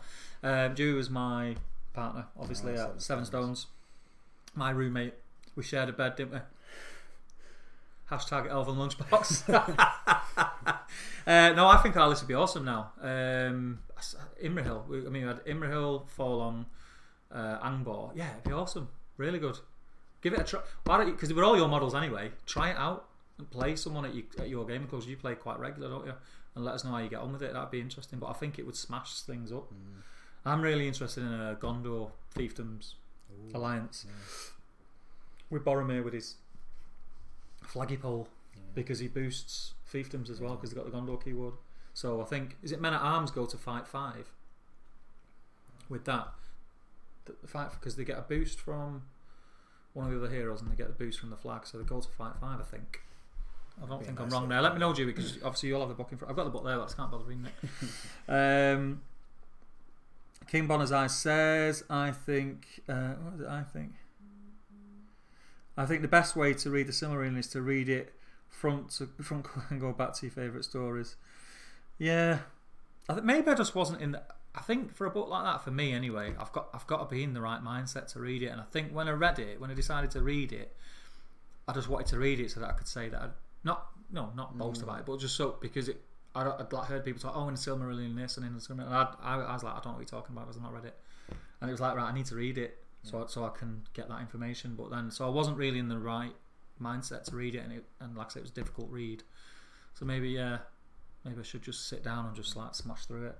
Yeah, my phone's gonna die here, by the way. Is it? Should we get it up on mine then? Because mine's been charging. We're just gonna get up on a different phone. I can plug it in. Because for some reason the chat's not coming up on the screen. Let's have a look. That's not coming up on the screen. Oh, let's have a look. Can hear myself, that's weird. Right, okay, where were we up to? So we just had Dewey on. There we go. So Stephen Bonar says, started reading Fellowship for the film release, then read the rest, including Unfinished Tales, Silmarillion, and The Hobbit, and watched the other films and really enjoyed them. Yeah, it's one of them things I find. I'm a bit like that. I kind of, when I get into something, like I jump in with 2 feet, and I just want to absorb as much of it as I can. I'm really weird like that. My missus goes mad about it. Yeah. Like, if I start watching like a drama or something, like she'll be like, right, we'll watch one tonight, we'll watch one next Thursday. I'm like, no, let's just watch it all now. Yeah, I want to know what happens. That's kind of why I'm interested to see what they do with the Amazon series, whether they drop the series so everyone can binge watch 10, 20 episodes in one go. I will watch a lot. I will watch a lot in one sitting. Just eat pot noodles and drink Pepsi and just like yeah. So Benji B says, read Children of Hurin. It's a very accessible version of one of the, that's the new one, isn't it? The newer one, the Children of Hurin. That's the one. Did he sort of tweak it a little bit or something? Let me know, Ben. I know there was.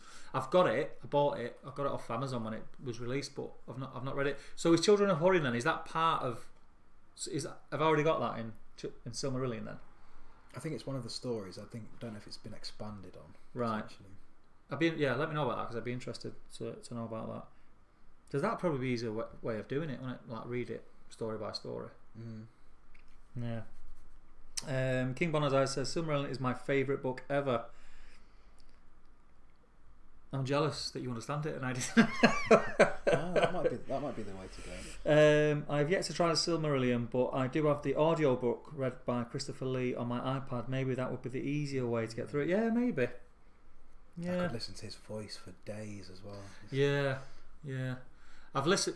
Yeah, because I've got the audio book of Lord of the Rings, and I used to put my earphones in and like sit in the bath when I'm having a bath and just sit in.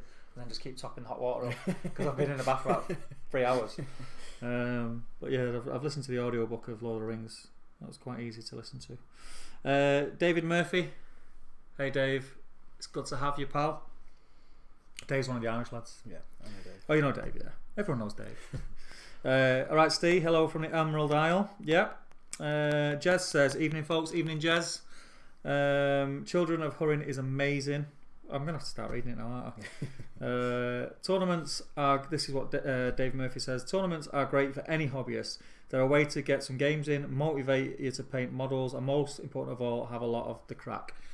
Definitely. That's what you need to take from events. We've had a couple of people on, Dave, who have had the odd bad experience, you know, at events for one reason or another. And I've just been trying to say, don't let it put you off. Keep going to the events. And yeah, just persevere with it. It's the best part of the hobby for me. Yeah. I just wish I could get to more. Life's like very busy, and I can't get to half as many as I wish that I could. But yeah, definitely the best part of the hobby. Well, I guess we're spoiled for choice in Manchester, really, aren't we? We are spoiled for choice. Yeah, Manchester. We're really lucky the fact that we've got a lot of players in a small area. I'm not too sure actually if it's either very close or there might be more players in Greater Manchester than there are in Nottingham. Regular players. I know that we've got a lot. That'd be interesting to know as well. Jez Hunt says, we always had the dice superstition that if my mate Rob touched them, he rolled garbage after he was cursed. Maybe that's my problem. Maybe every dice I touch just rolls absolute crap. Yeah, no, I have that problem. So I had a demo of Vanguard the other day with Andy. He's one of the lads we game with at Alti, and he set out. He was like, right, I'm gonna let you win. Fair enough. First game in, my rolling was appalling, and he was smashing it out. So I was like, right, that's it. Big roll coming up. Picked up his dice. I think I needed 3s on an 8-sided dice with 6 dice, and I rolled all 1s and 2s. So that's always the way. Anyone who's like watches the GBHL has been watching it like regular for years and had seen me in a lot of bat reps will know that my rolling is notoriously bad, especially in like games that mean something. In fun games, like I roll normal like everybody else, but in tournament games or on camera, my rolls are shocking. I nearly said something else then, but they're shocking. Let's have a look. Green Tree says, I think Peter Jackson was putting a team together for Amazon, but wasn't really that connected. Alright, so he's still got like a bit of a hand in it. I think he'd find it hard actually not to try and be involved in some way, because that was kind of his thing for so many years, wasn't it? Yeah. I hope he is involved. I really do. Let's have a look. Jez says, getting Alan Lee and John Howe on design was genius. Yeah. A lifetime of Tolkien art and knowledge right there. Definitely, I agree with that. Joris says, anyone seen the animation of The Hobbit? Do you mean the really old one? Yeah, I must do. Yeah, you must mean the really old one. I can remember seeing. That's, you know what? It's funny that cause no one rarely talks about them films. They were actually quite good, I think. I remember seeing the Lord of the Rings cartoon when I was really young, and it scared the crap out of me. Because the orcs were just like black figures with red eyes, weren't they? It was just like black outline, and they were just like really scary. Yeah. I didn't really like Boromir in it with his Viking helmet. Yeah. He had a Viking helmet, didn't he, and a big beard. I just thought it looked a bit weird. And didn't he have like woolly underpants on or something? Yes, yeah, like he's proper barbarian. It's weird looking. Like, oh, is this dude? I didn't. I thought Sean Bean was much better. Hashtag woolly underpants. There you go. Or a horny helmet. Joris says, oh, that's what he just said. Joris also says the box is out of the box. Oh, there's too many. We tried to go for none. Joe Holzman says Silmarillion was a slog for me. I enjoyed it, but it did read almost like a history textbook in parts. So many names and places to cross-reference, and it can be a bit overwhelming. Yeah, I totally agree with what you say, and I think for me, if something's not grabbing me, I do. I could read a page of text and be thinking about something else, and not even sort of took any of that in. So if it's like you say, it's naming names, dates, places where things happened, and then it refers to them 3 pages down or in the next chapter, and it's like, I don't know what's going on. Something's got to really sort of keep me engaged for me to take it in. Does everyone? Of course, everyone knows you, Dave. Everyone knows you. Jez says there's the great BBC Radio adaptation of Lord of the Rings 2. If you like to listen while it's painting, yeah, it is awesome. It's a really good one. That. Who is it? Who does the audio for it? What's his name? What's his name? That's going to wind me up. You're going to have to tell me because I won't get to sleep. Dewey says, I took a version of Fiefdoms at 500 points recently. 4 long Angboard win here and a mix of guys. One-turned a great beast with 3 Knights of Dolomroth on foot, 2 Axemen and 4 long. Helped I roll 5 6s on a roll. That normally does quite help a lot, yeah. But yeah, that's still a pretty decent feat for 1 turn. Yeah, that's gonna sting. We did it to Sam's Watcher in the Water, though, didn't we? At 7 stones, me and Juliets. Oh, we smashed it up. It was fun. Green Tree says, I've just picked up The Fall of Gondolin, not read it yet. Has anyone else, and what do you think of it? So Green Tree's asking, has anyone read it, and what do you think? Let us know in the comments. Dave Murphy says, I can't say I've ever had a terrible experience cheating wise. My worst game ever was for entirely different reasons. Do tell, Dave. Don't be so cryptic. Joris says, yes. Green Tree, the animated Lord of the Rings movie is a must for me every Christmas. Love the soundtrack. Yeah, it is a really good film. Yeah, it's a really good film. It's, if you've not seen it, it's well worth a watch. Just to see what version of Middle Earth we all had for so many years before Peter Jackson came along. I've not watched it in ages. I might have to go back and watch it. I know, it's making me want to watch it. Yeah. And the little hobbits, little fat hobbits with massive bulbous noses.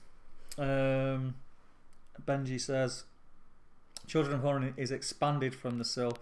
Really good read, but super depressing. It was released around 2007. Latest one is Fall of Gondolin. Right, okay. I got my Fall of Gondolin. Yes, I seen that you got it signed, you lucky so-and-so. We've seen that on Facebook, you show off. Green Tree says, wasn't it Ian Holmes, not Ian Hold. Ian Holmes does ring a bell, actually. Ian Holmes. Bilbo in The Lord of the Rings. No, it wasn't him. It wasn't him, was it? It wasn't Bilbo. I can hear his voice now. That's really annoying. Jez says the BBC Radio was adapted by Brian Sibley, but Frodo is Ian Holm. Right. Who was Bilbo in the movies? Yeah, that makes sense. So we're up to date on all the comments. So all we've done is talk Middle Earth, Lord of the Rings, Hobbit. Is there any players in other than Ian who don't play Middle Earth? Because if not, we'll crack on with Middle Earth. We may as well. We know what we're talking about. Who's in the chat, out of interest? Who's in the chat who's coming to the event this weekend? Is anyone in? I know Ben is, because Ben's my doubles partner.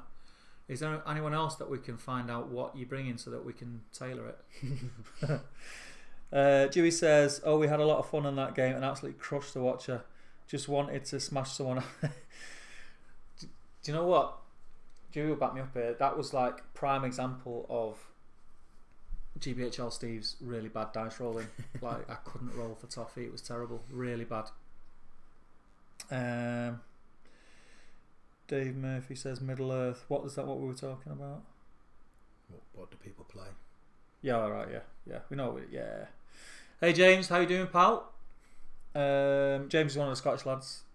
Always tunes in. He's a good lad. I've said it before. I'll say it again. He's got very good taste in music. So yeah. So I think this weekend, Ben, how many players is there this weekend? Do you know how many teams? Let's have a look. Actually, I can get it on here, can't I? Yeah. Oh, actually, I'll get it on here. Let's have a look. What's it called? Stop Pointing Flames. Yeah. Stop Pointing Flames. Let's have a gander. Is it 90? Have you got many? No, I don't think they've got. I think. Oh, here we go. So we've got 13 teams 26 players. Yeah, 13 teams. Get rid of that. So 13 teams. How's that going to work out? They must have a ringer. They'll have to have a ringer then, won't they? So 14. Well, 13 teams. If it's teams of 2, 26 players. With 26 matchups, wouldn't it? No, you still play. You still so Oh, around every table play is as a 4. team. Yeah, you Right, play as a got team. you, Yeah. got Oh, why'd that go? Oh, because I fingered it before, didn't I? Yeah. Let's have a look. Jez Hunt says, "Aye, Hurin is dark." Based on the finish, how do you pronounce that? Is it Kalevala? Kalevala tale. Fall of Gondolin was started in the trenches of World War One. Beren and Luthien was written during his recovery from trench fever. Yeah, I remember reading about that. They were saying a lot of his thought behind like sort of the good and the evil was based on sort of the Axis and Allies from like the Great War, which is quite interesting. Patrick McCormick says, "Evening lads, hey Pat, it's good to have you, mate." Glyn says, "Ordering my starter set and goodies tomorrow night." What, for Lord of the Rings? I thought you ordered it, Glyn. Didn't you already have it ordered? I haven't picked one up yet. Are you going to get one?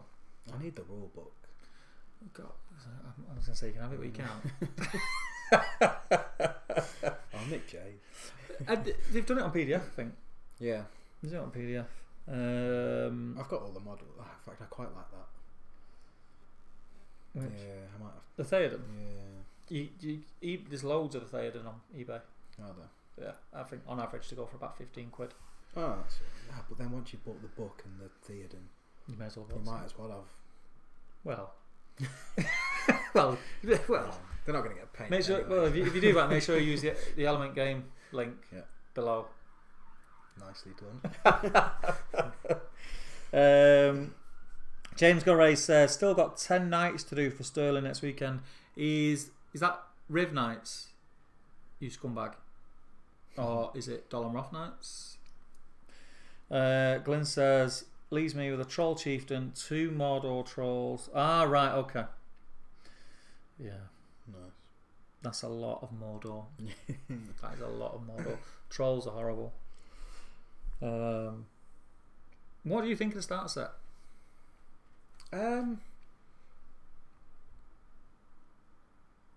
Mixed.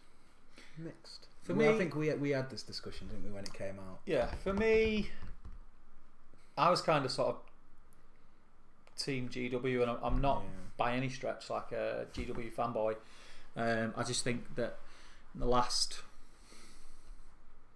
I don't know, 2 years they've made some really good decisions. I think they're a lot better than they were, and I think the starter set was really good value, and it is what it says. It's a starter set, so it wasn't for us. Yeah, and it's done what it set out to do. It's got a lot more new people involved in the community, in the game, and coming to tournaments. And from what I can make out, it's flying off the shelf still. So bravo, I think you've done a very good job. Oh, and on that note, can we just say a massive congratulations to the new Middle-earth manager, Rob Alderman. Congratulations, mate. Well done. Look forward to see what you do with it for us. And it's well done. I mean, it's a dream job. Can't knock it. If you want to swap jobs with me anytime, just give us a shout. You can work with Jay every day. So we've got... here we go.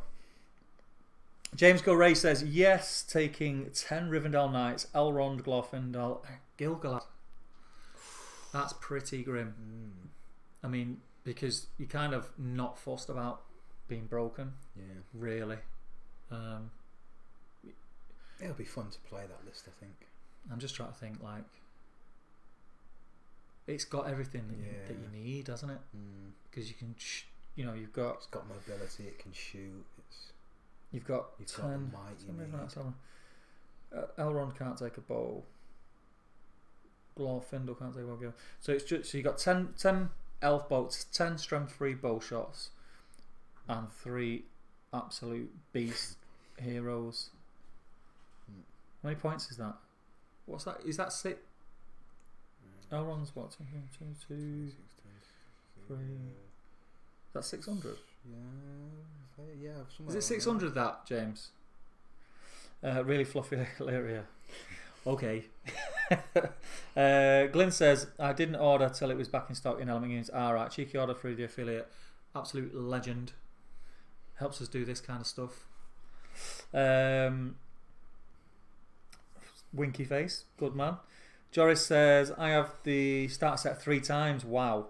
108 Mariner Orcs to paint. That is grim. That is grim. I painted 30 and I've said it, I think I said it on the last stream. I painted 30 and it nearly killed me. It was just like soul destroying. The first 10 were fine. I was like, yeah, these are easy to paint. And then the next 10 it's like, ooh. And then the last 10 was just a slog. But I wouldn't even attempt to paint 108 of them. Airbrush and dip. Yeah. I had some riders of Rohan, so I pretty much have the amount of horses and can play the mover. Yeah. Yeah, that'd be quite fun to play against a horde of mummoks and loads of riders of Rohan. Could you imagine having like how many riders you get? 12. So you've got 36 riders of Rohan, which means you've got to paint 36 horses, 36 riders, and 36 dismounts. See you in about 2 years. Jez says, if you're interested in Tolkien's life, there's a film out soon with Nick. Yes, ooh. I've seen this. Yeah, I wanna watch this. It does look good. His university and war experiences. It's got a couple of nice bits of armor in it. That'd be interesting.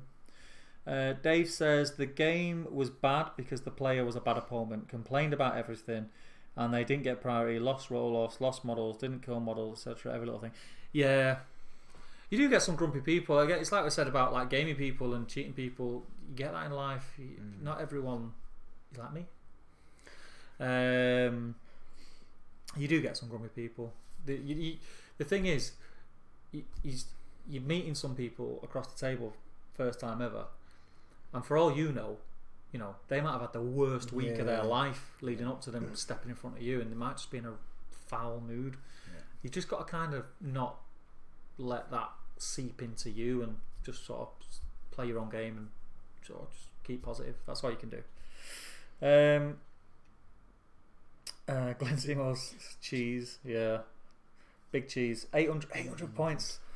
And Elrond does magic. Yes, he does. 13 models at 800 points though. What are you going to do at domination, mate?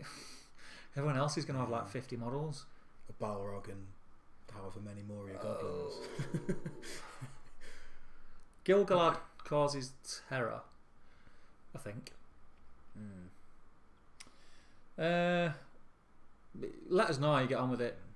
I'd be really interested to know. At 800 points, I think that's my sort of list. Low model count, no messing about. I think your games are going to be like hard and fast, and it needs to be with that. It's going to be like in and do as much damage as quickly as possible. I wouldn't even be scared about using all my might like in the first 3 or 4 turns to put a massive dent in your enemy, because if you get your opponent down, say, I don't know, by about 200-300 points quick, you've then still got, you might run out of might, but you've still got awesome heroes and most elite troop in the game. 800 points worth against whatever they've got left. But yeah, 800 points, that's not a lot. Has the new Elrond got the knocks everything down? Yeah, and who's it? You got Gil-galad and who? Because that's going to help you against your horde list, isn't it? Glorfindel, yeah. And don't they get the Glorfindel gets the rerolls? Or am I thinking of a different elf lord? Does Elrond get it as well? I think he does. Yeah, I've got the thing here. I'm guessing here. Let's have a look. Let's have a look here. Let's see what filth James is bringing to this tournament. Here we go. Gil-galad. Yeah, terror. So Gil-galad is a Lord of the West. A model with this special rule may re-roll a single dice when making a dual roll. Additionally, it doesn't end there. Additionally, they may re-roll a single d6 when rolling to wound. So it's basically like they've got 4 attacks instead of 3, really. Or it's an extra point on that, isn't it? Yeah, yeah. And he's got that, Lord of the West.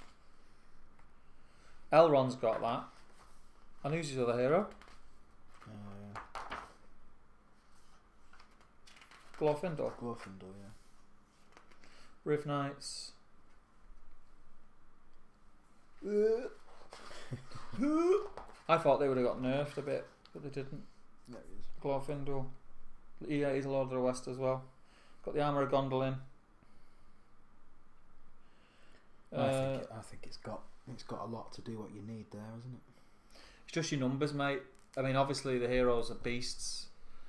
But to be honest though, 800 points plus is the points when you want to start having multiple big heroes.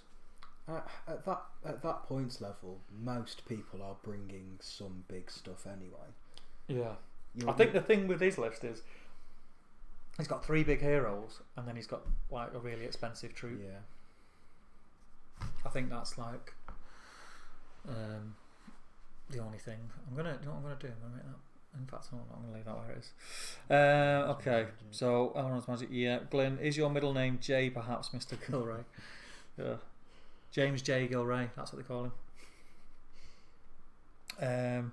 Smashed David Reed with it last night. Well, to be fair, if you smash David Reed, it must be pretty decent because David is a very, very, very good player. So fair play to you. What scenario did you play, and what force did he play? Was he playing to try and beat you, or was he playing like a fun friend v friend list? Hold ground. Knocks down and does a strength 2 hit. All have free reroll. Yeah, that's crazy, man. On horse, make it 5 attacks. Yeah. Low model count is so easy to manage.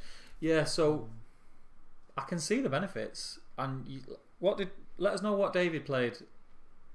I'd be interested to know what David played, what you played against. I love those sorts of lists, especially if you play. You play a lot of like all hero type lists, don't you? Yeah, especially at the higher points. If I'm playing multiple games, my brain just shuts down after moving. And I know what I'm supposed to be doing, but I get bored and just want stuff to happen, so I end up chucking stuff in and making bad decisions. Where if I'm using fewer models, maybe not necessarily less to think about because you've got more rules to think about, but less models to think about, less placement to think about. Yeah, I think as well now in the new profiles, like heroes have become so much better, like across the board. So they're better than they were. So even though you preferred it in the old rules, all hero, I think all hero is much better now. I'm not a fan of all hero lists. I think I've only ever played one all hero list, I think, that I can remember playing, and I just felt like I was missing something. I think you're either that way inclined or you're not. Yeah, we should try out my all hero hunter rock list. Yeah, it is a good list. It is a good list, that, because everything's quite hard hitting.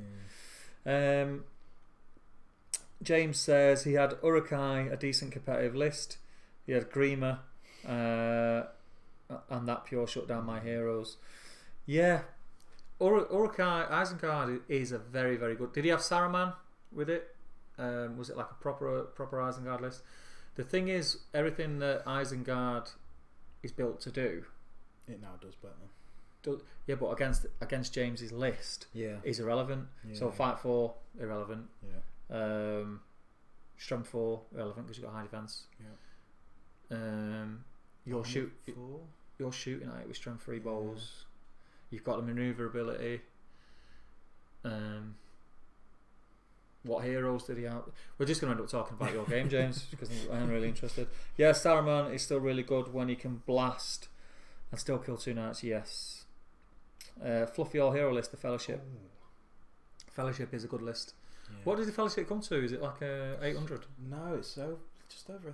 Well, I don't know what it is in the new. It used to be just over 1,000. That's with everything. Yeah. Because you've got my Fellowship, I think. Yeah.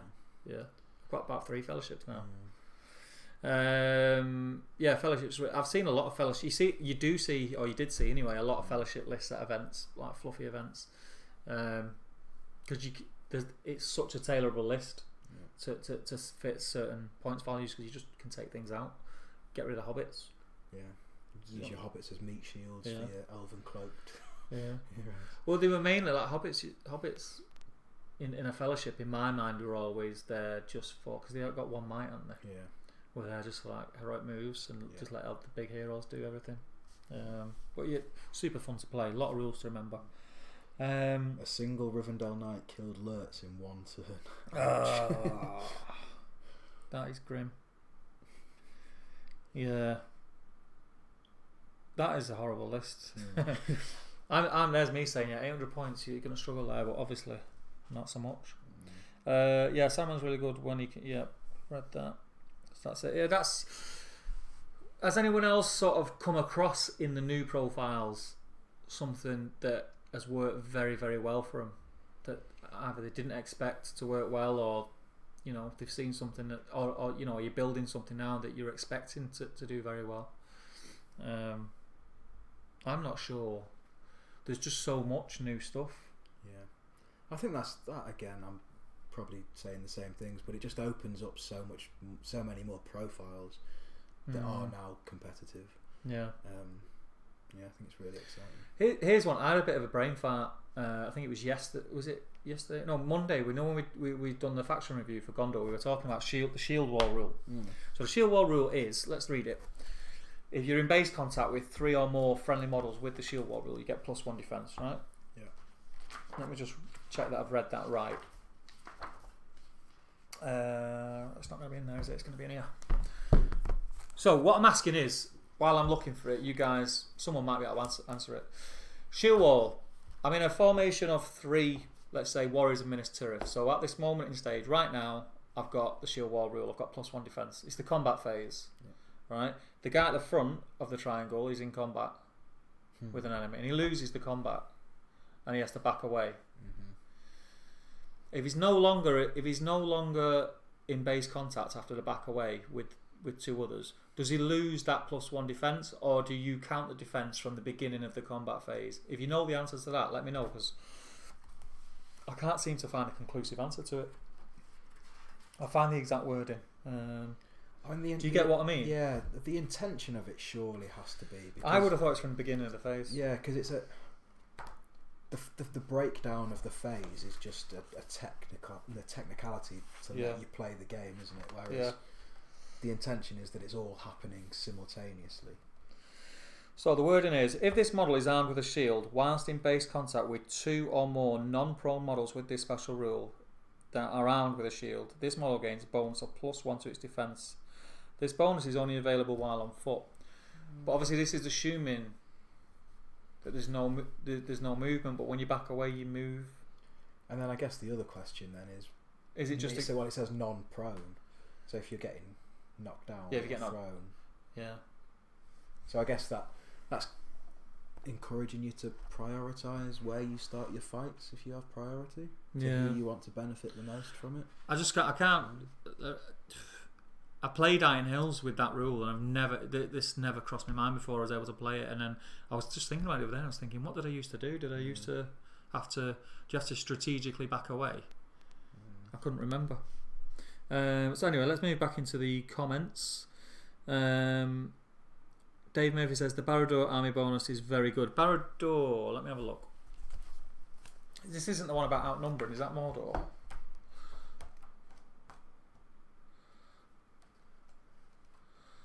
Angmar. There you go.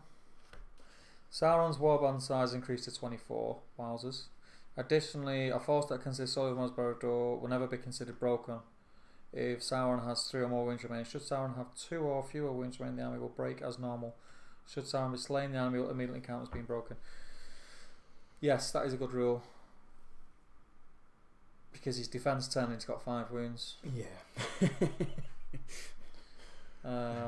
Yeah, that's... I mean, you're... Sauron can do so much without even getting him into combat anyway. Yeah. With his magic. So yeah. Him and Horde out something. It's orcs and wargs and there's some like nasty stuff in there as well. Where are we? 24. Joris says 24 berserkers. That's what I would like to do now. Berserkers, Uruk-hai berserkers or Gundabad berserkers? I'm assuming Uruk-hai berserkers. Berserkers are really good. Ferals are not as good as they was. But berserkers have always been good though. Yeah. To be fair, do berserkers have to go two-handed now? I don't know. I'm pretty sure they do. Correct me if I'm wrong. I remember reading that somewhere. Glyn says it's easy to bring 9 figs over to Manchester for a weekend of gaming. Yeah, he's talking about Fellowship. Yeah. The thing is, Glyn, if you were ever, I mean, if you're coming for a tournament, obviously you're going to bring some stuff. But if you were ever just coming over to Manchester to play, we have loads of stuff here anyway. So we could pretty much, whatever you fancy playing, we could probably put together a list and you could play it. That wouldn't be a problem. Dave Murphy says enemy kills all your models, but Sauron doesn't care because he's still got 3 or more wounds. Yes, Sauron doesn't care anyway. He just doesn't care. Rightfully so as well. He's an animal. George says I've got 1,000 points Blackgate good list for the Throne of Skulls. Just need to paint it all. Yeah, 1,000. I forgot. I've got a ticket. I've got a ticket for Throne of Skulls. It's 1,000 points though. You must have stuff painted. I've got stuff. But I just like. I don't think I've ever wrote 1,000 points list. I mean, straight off the bat, my head says it's got either LSR and Gandalf the White in it. Yeah. LSR, Gandalf the White, and then a load of chaff warriors with spears. I won't even bother with swords. Just spears, so they can all support each other. Yeah. And something in there, maybe a third rangers. So I've got the fight 4 supports, and I've got some bowfire. Yeah. Possibly some Avenger bolt throwers. Depends how they do. I need to try them out and see how they fare. If they're as good as everyone's saying. I've got 2 Avenger bolt throwers painted up. Yeah, I thought the first thing that popped into my head was a 2 towers siege defense force. So again, Gandalf the White. Warriors of Rohan. Yeah, what Rohan and Minister would be a good alliance. Yeah, you could get like Theoden, Gandalf the White. Theoden, some Royal Guard. Yeah. Gandalf the White with a load of Warriors Minister because he can lead like 18. Yeah.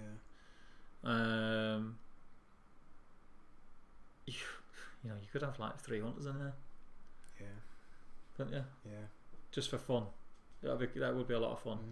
Like Aragorn, Gimli and Legolas. Yeah. That'd be a laugh. Yeah, that'd be good. Glyn says, oh no, we've done that one. Dave says, yeah, we've done that one. George says, we've done that one. Dave also says, Steve, it's after you back away. Right. So you've got to back away tactically, and like having that formation when you hit lines is in a way irrelevant then, isn't it? Yeah.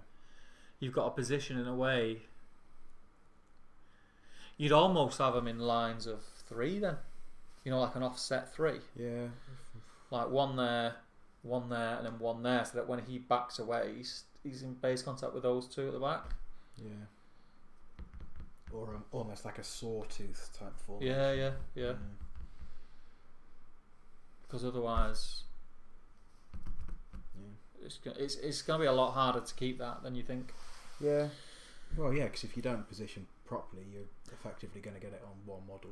You basically, when your lines clash, you've got to set your models up in a way that you're thinking about if you win the combats and also if you lose combats. Yeah. And that's... It's going to mess up your formations. Yeah. Joe Holzman says, I played Iron Hills a fair bit and I've always played it as when the strikes happen. I try to back away so I still get the bonus. Yeah. Sam Parker. Hey Sam.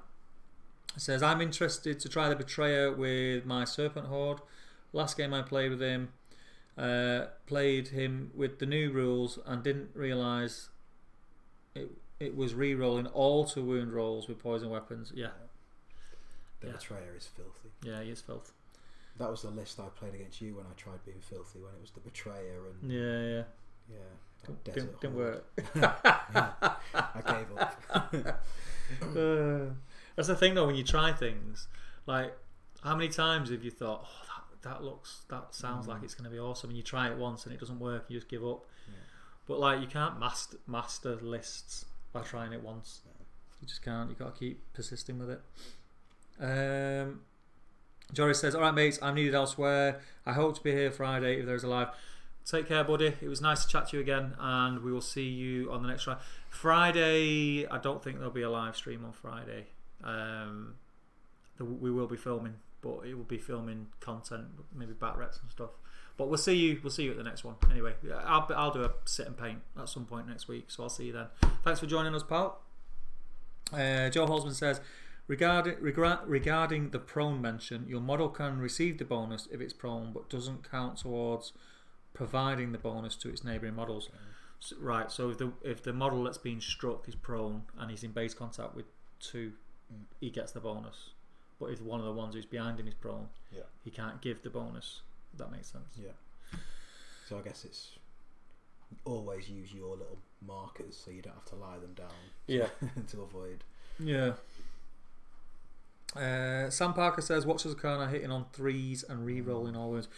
Watchers of Karna have always been horrible. Wait till you play a list of pure Watchers of Karna. It's not nice. I think, who was it I played? I want to say it was Charles Sims, had all Watchers of Karna, Gullivar, and was it what are the whipped guys? Taskmaster.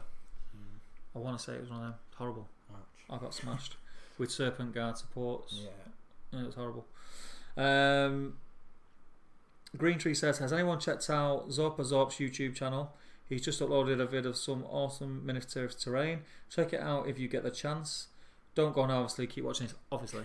Yes, I do watch his videos because if any of you, well, you probably do know from the GBHL videos, I really enjoy making terrain. It's something that I've kind of dropped off doing, and I've just sort of got back into it in the last few weeks. I've got 3 boards on the go as we speak, but I'm taking shortcuts at the minute. So there's a few guys around that are creating Middle-earth-esque bits and bobs, like, you know, stone pillars or walls or things like that.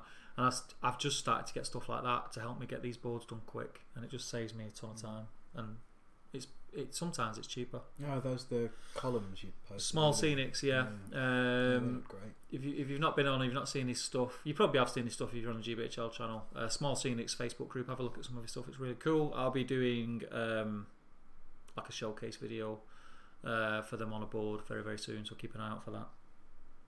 But yeah, Zorpa Zorp is awesome as well. I think Zorpa Zorp did the Osgiliath board, the massive one. Correct me if I'm wrong, but I'm sure he did. And he's done a Rohan board as well. It's like really nice stuff. What are we up here? Oh yeah. Joris says Urakai. Oh yeah, Urakai Berserkers. Yeah. Green Tree. And when do we get to see some more amazing gaming tables from TTG? Very, very soon. Like I just said, I went off the boil a bit for it. Just didn't have time or space because my man cave just was full of junk. Now I've been able to get some of the junk in here. I've got a bit more space, and I've started the sort of groundworks for 3 boards. So there's an Erebor board. There's like a generic sort of Middle Earth-esque board which can be used sort of for other systems because it's just sort of, there's a bit of woodland, bit of grassland, bit of rocks, and a bit of water. But then there's definitely 1, possibly 2 Moria boards. So it could be 4 boards. Is this after the Balrog game? Yeah, I've wanted to do a Moria board for ages, but I have 2 visions in my head of what the Moria board will look like.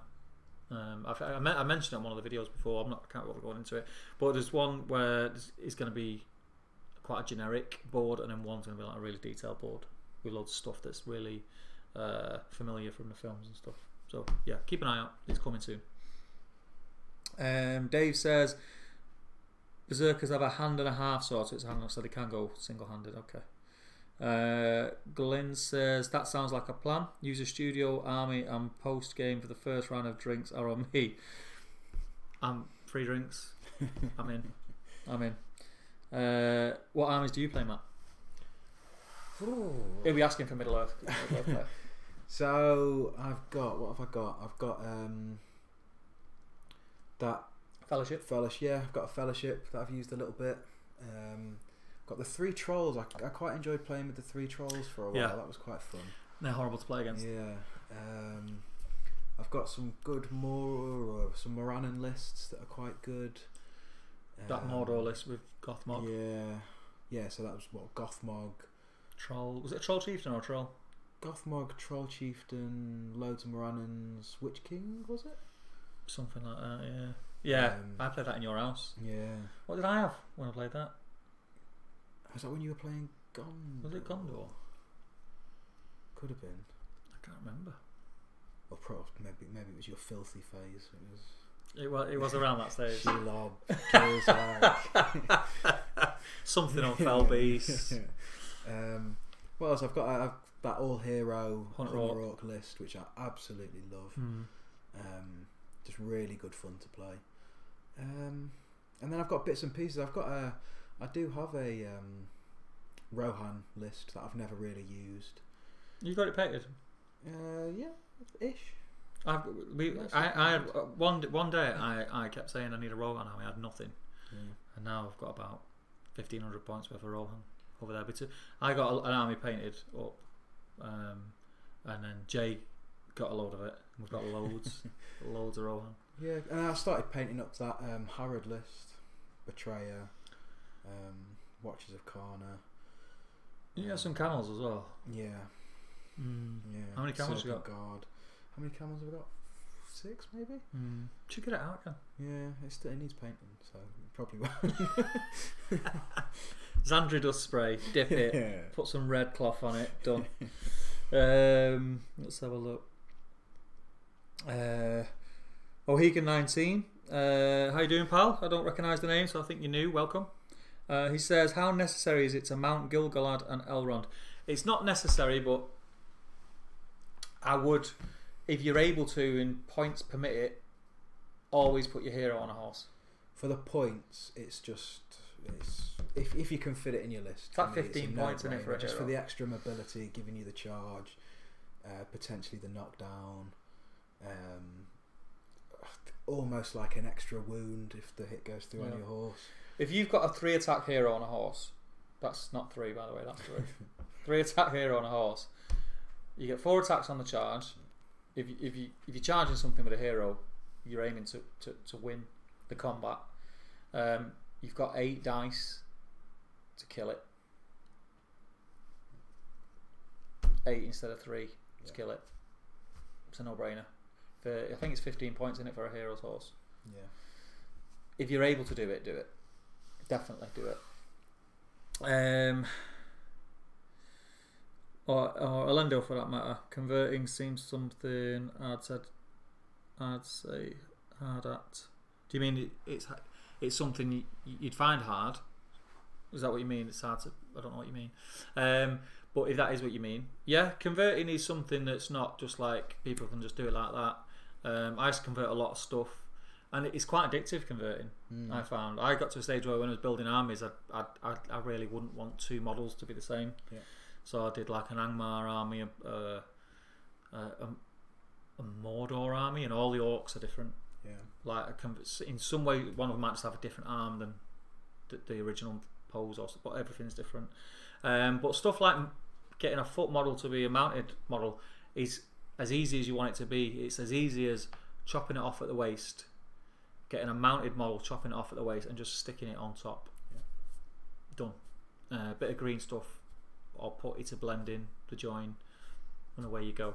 You don't have to be perfect at it. There's no requirement in tournaments or anything like that where it has to be a really good conversion to be able to be used. You can do what you want as long as it's obvious what it is. And once you've got paint on it, yeah, often hides a lot of the. You're not going to be brilliant at it if you've never done it before, you know. And the more you do it, the better you get, like everything else. So just if that's what it is, if you're saying it seems like it's a bit hard, just give it a go and see what you think. But putting them on a horse is definitely a plus, definitely. For something like that, I think I used, if I'm not mistaken, I did the exact conversion you're talking about, and I think I got the mounted LSR model and done that, and I think the way the model goes together, half of it's already cut off at the waist. You just got to cut the other half off, stick the Elendil on, and just do a little bit of blending. dead easy. You just put green stuff off and on and blend it so it looks like a bit of like cloth or a cloak, and you're done. And it's he's an awesome model to be on a horse. Dave Mayer says it's actually easy to do. I think you're talking about the conversion there. The spear support makes. Oh, you're talking about the shield wall.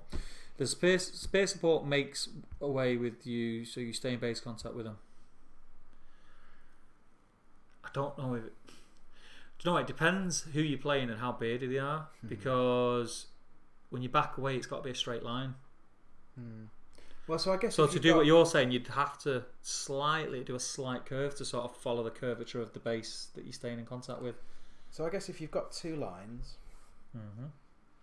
your front guy, say you start in the middle, would move back. The spear support would move back with him, and he'd be in base contact with the second rank. So you're talking about they're directly in front and behind each other. I always set mine up like offset. So maybe you'd set them straight up like that. Yeah, so just one back, so just move place. He'd back into the second row, and then he'd still have the. Then that way, I'd never thought about that. Because I always set my lines up, staggered. Yeah. So they fit perfect. So I'll have a line, and the line behind will be slightly offset. Yeah. So that instead of being directly behind, it's sort of in the middle of 2. Yeah. And I had that as the being in touch with 2, if that makes sense. So I've just been educated. Cheers, Dave. So that's just Dave on that. Andrew Pennington, welcome Andrew. I don't think I've seen your name on here either before. Throne of Skulls, how about Numenor? With its big hitting dad and son combo, strength 4 troops, I'll add Rivendell, more big hitters, and the high value troops supporting with spears. That is going to be a really good combo, and it's something. I don't know if anyone's seen it. It was about 2 weeks ago. I dug out all my Numenor stuff and I put a picture of it on the group. And I'm quite happy to say I got quite a bit of it. I got quite a bit. I think I've got like a warband of bows, a warband of spears, and a couple of warbands of the crappy plastic swordsmen, which I really don't like. I probably want to get some more spearmen and convert them up to have swords. Yeah. Or just go all spears. I'm a big fan of all spears on whatever troop type. It gives you a bit more flexibility, doesn't it? Everyone can just support each other. Yeah. And I got that from Chittering Hordes on Goblin Town. Got so used to just being able to go, he'll support him, that anything that's got orcs in, I give them a support. All my orc models will have a shield and a spear. Giving them an extra 2 points, and it just makes them so much better. One last thing to think about while you're playing as well. Yeah, but Numenor and High Elves is going to be a really good list because they've got really good heroes. Fight 4, strength 4. That's Uruk-hai territory. Yeah, the defense isn't as high, but the special rules the big guys have got it's an awesome list, really good list. I am going to give it a go at some point. Have you built that list? Have you played it? Let us know, Andrew. Nick Moore says, if you want a hand painting, give me a shot. Nick, I will send you everything I need painting. If you are telling me now you will paint my models, send me your address right now. I'll send them tonight. I can't paint everything that I need painting. I'm being serious. Give me your address and I'll send it. Yeah, we'll don't speak to Jay. Try to jump on the bandwagon now. Dave Murphy says, Steve, I must message you again and see, can you do some more conversion commissions for me? I'll be totally honest with you, Dave. Send me a message, tell me what you want. But as far as spare time these days, it is very, very limited. Any spare time that I get, I try and sort of put into the channel, into Top Table to get stuff out there. But send me a message. If it's something that either is very easy and very quick, I'll do it. Or if it's something that I might think, oh well, I'll do one of them for myself as well, and I'll do it alongside. So yeah, just send me a message and let me know what it is that you're after, and I'll let you know. But I haven't got a lot of spare time at the minute. Stephen Tennyson says, evening lads, what did I miss? Any new hashtags yet? There's been a couple. Horny underpants, was it? Furry, what was it? Furry underpants. Hashtag furry underpants. Yeah, there's been a few. It's good to have you, mate. Stephen Bonar says, Steve, will you and Jay be doing a get chub bat reps? It's too late for that, mate. We're already chubby. Yeah, well, we've been on the pizza. I've been doing too many get chub bat reps. We had a big pizza before the live stream started. I'm supposed to be getting in shape for my wedding. Steve's going to be getting me in trouble. No, I do need to get fit. I'm getting of that age where I need to start looking after myself. You know, it's getting a bit silly, but you know, I'm fit as a fiddle underneath the fat. I've got a 6-pack under there somewhere. Glyn Seymour chuckling. Andrew Pennington. They'd be throwing games intentionally if the forfeit was cake. Stephen Tennyson. GBHL has get fit back reps. TTG has get cake back reps. The thing is, I've not really got a sweet tooth. I don't eat a lot of sugary stuff. It's more like I love eating. That's my problem. I don't drink loads. Like I don't smoke. I don't necessarily eat really unhealthy. I just eat a lot. I don't eat like health. I won't say like I don't eat healthy, but I don't eat unhealthy. Yeah. I mean, I know we just had a pizza, but generally if I'm at home on an evening, I have like a home cooked meal. It's like a wholesome meal. You know, don't really have chips at home. Yeah. I eat a lot of red meat. I suppose that's not great. Do eat a lot of red meat, but there it is, isn't it? Life's life. I'm too busy for all that. Got a YouTube channel to look after. I can't be thinking about eating healthy all the time, can I? Where are we? Dave Murphy says yes. Set them up straight. He said, yeah. I never do that. I don't know why. I never do that. No, you know. No, I know. Simple things, eh? Simple. Every day's a school day. You learn something new every day. I've not even played Dave tonight, and I've learned something off him. Steve Bonart, to use shield wall as intended, you need to back away 25mm, same size, but yeah. Glyn says, send me your address. Hashtag where do you live? Oh dear, where are we? Green Tree, have you two got catheter bags under that desk? Just realised the pair of you have been sitting there for over 2 hours without a break. We make sure we have a toilet break before we start, and we have no underpants on underneath the desk, and there's 2 buckets. So if you hear a thud, he had a bit of like garlic bread. Just a whole cartridge, yeah. Send me your address. That was a funny one. That Hashtag paying for Steve. we didn't make it, mate. We didn't get through with no hashtags. Andrew Pennington, currently painting 15 spear, 14 bowmen of Numenor, then a horde of plastic swordsmen. Yeah, so it sounds like you've pretty much got what I've got, which I'm making a start with.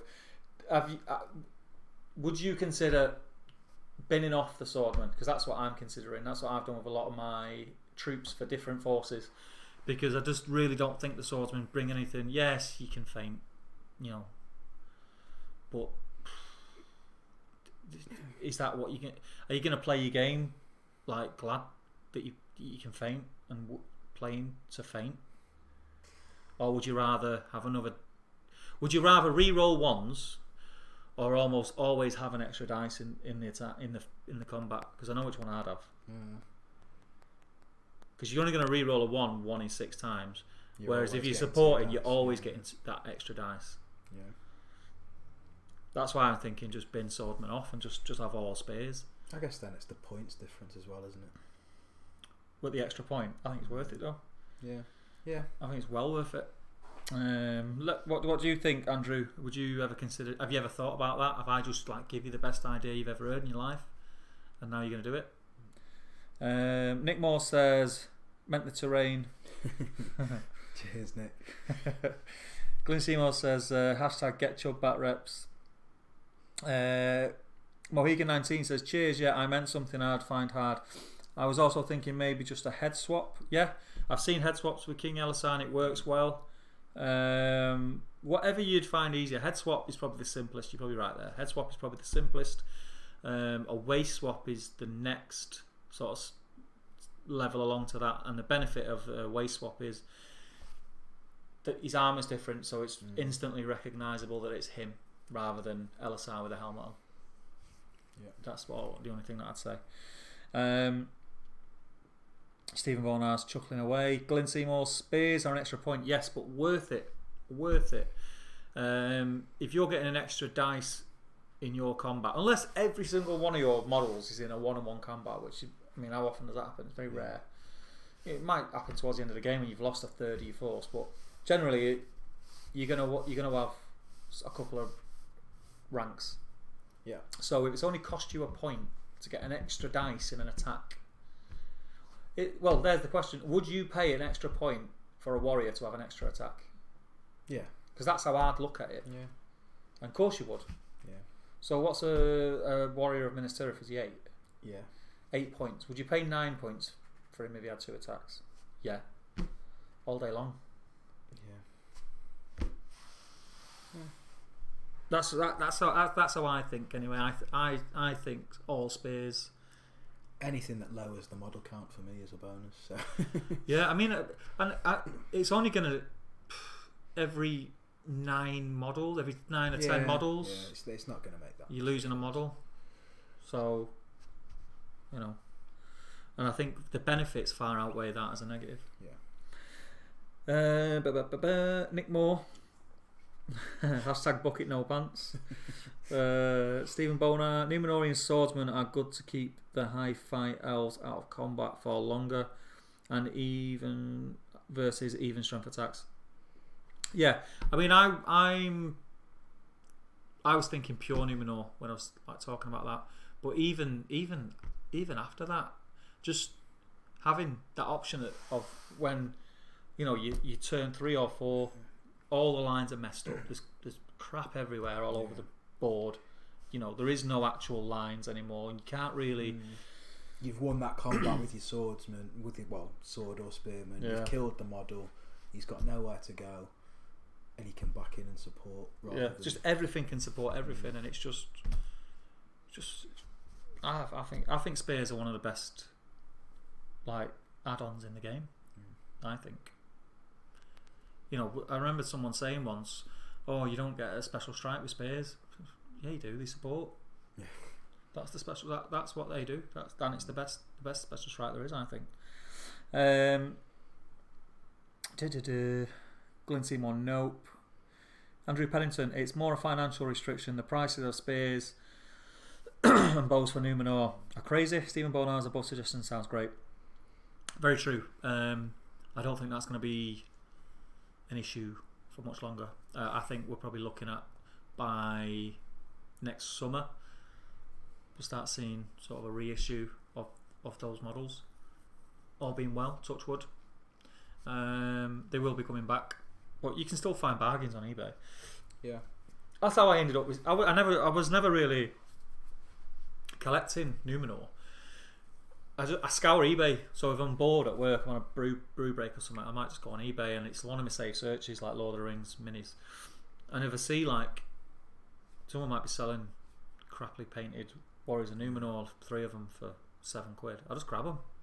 I'll just whack a bid in, and that's how I've acquired everything that I've got, and I've got quite a lot. Gumtree is quite good as well. People put up whole collections for peanuts, not really understanding what's in it. If you can have a nosy through and see if there's something there, you can sometimes get stuff for next to nothing. But yeah, I mean, just keep an eye on eBay as well. But that's good. But I don't think we're going to get to a point eventually where everything that we want is available. It's come out on Facebook today that loads of the Gondor heroes are due for release in November. Everyone's sort of been up in arms about, you can't get this, you can't get that, they release a game and you can't get the heroes you want, which I totally empathise with. But we can't have everything that we want all at once. And that's not how companies work. Just give us everything we want, they'd have no money left. And I guess if it was a new game, stuff would be released in cycles, you'd get bits and then you get stuff added on. I think only because this game's existed for so long before it's been refreshed that people know what's there and what's coming and what they'd like. But I think given the demand we've seen for the new rule set and the new starter sets, I think they'd be silly not to follow through with it. The list for if it's true, but the list for what's going to be released in November is quite extensive. I looked at it and I'm pretty sure it's every hero in Gondor. I know the Gondor in Flames supplement is due out sometime around Christmas. So, but still, I would have still expected him to do maybe like a few heroes a month. And it looks like it's going to be almost all of them. And if they go in that vein going forward, then happy days. Happy days. Glyn says, if shield walls clash, the extra spears won't count for an extra attack. If shield walls clash. What do you mean by that, Glenn? I'm not sure what you mean by that. If you got a spear and you're supporting, it does count. I can't work out what you mean. Stephen Bonar, Horde Lord here. I take only 1/3 spears in my Mordor list. It helps to up my numbers because for 5 spears equals 1 tracker. Yeah. How well has the list done for you? That's a question. Have you tried it the other way around? Been in a tracker and having 5 spears. Try it. Andrew, you can get metal rods from eBay that can be used with the swordsman to make spearmen. Yep, very true. Glyn says the front rank of spears getting killed is the same as if they were swordsmen.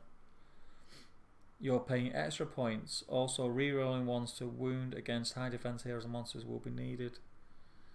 Yeah, I don't know. I would still prefer 2 dice. The thing is,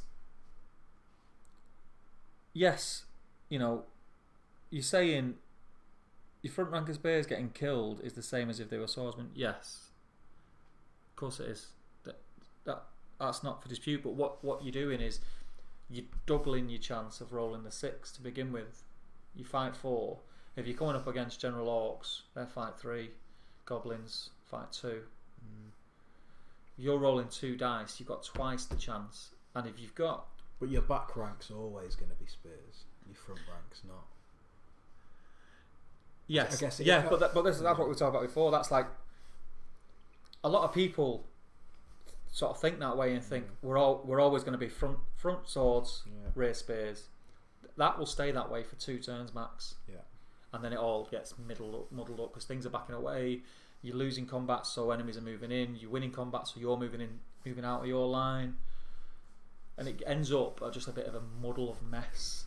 Yeah. So when it's that muddle of mess, if you can just go, right, he's supporting him, instead of going, oh, I've got 3 swordsmen and I've got what, I can only support 1 of them because I've only got 1 spear here. Whereas if they've all got spears, they all support each other. But personal preference, I've just found it works quite well when I've used it. It's worked very well when I've used it. Yeah, you do it with your... Do it with everything now. Yeah. I do it with everything. Let's have a look. Glenn, Andrew Pennington, good thinking. Stephen Bonar. Glenn, if it was 2 lines of similar size, your spears at the front won't give you an extra attack.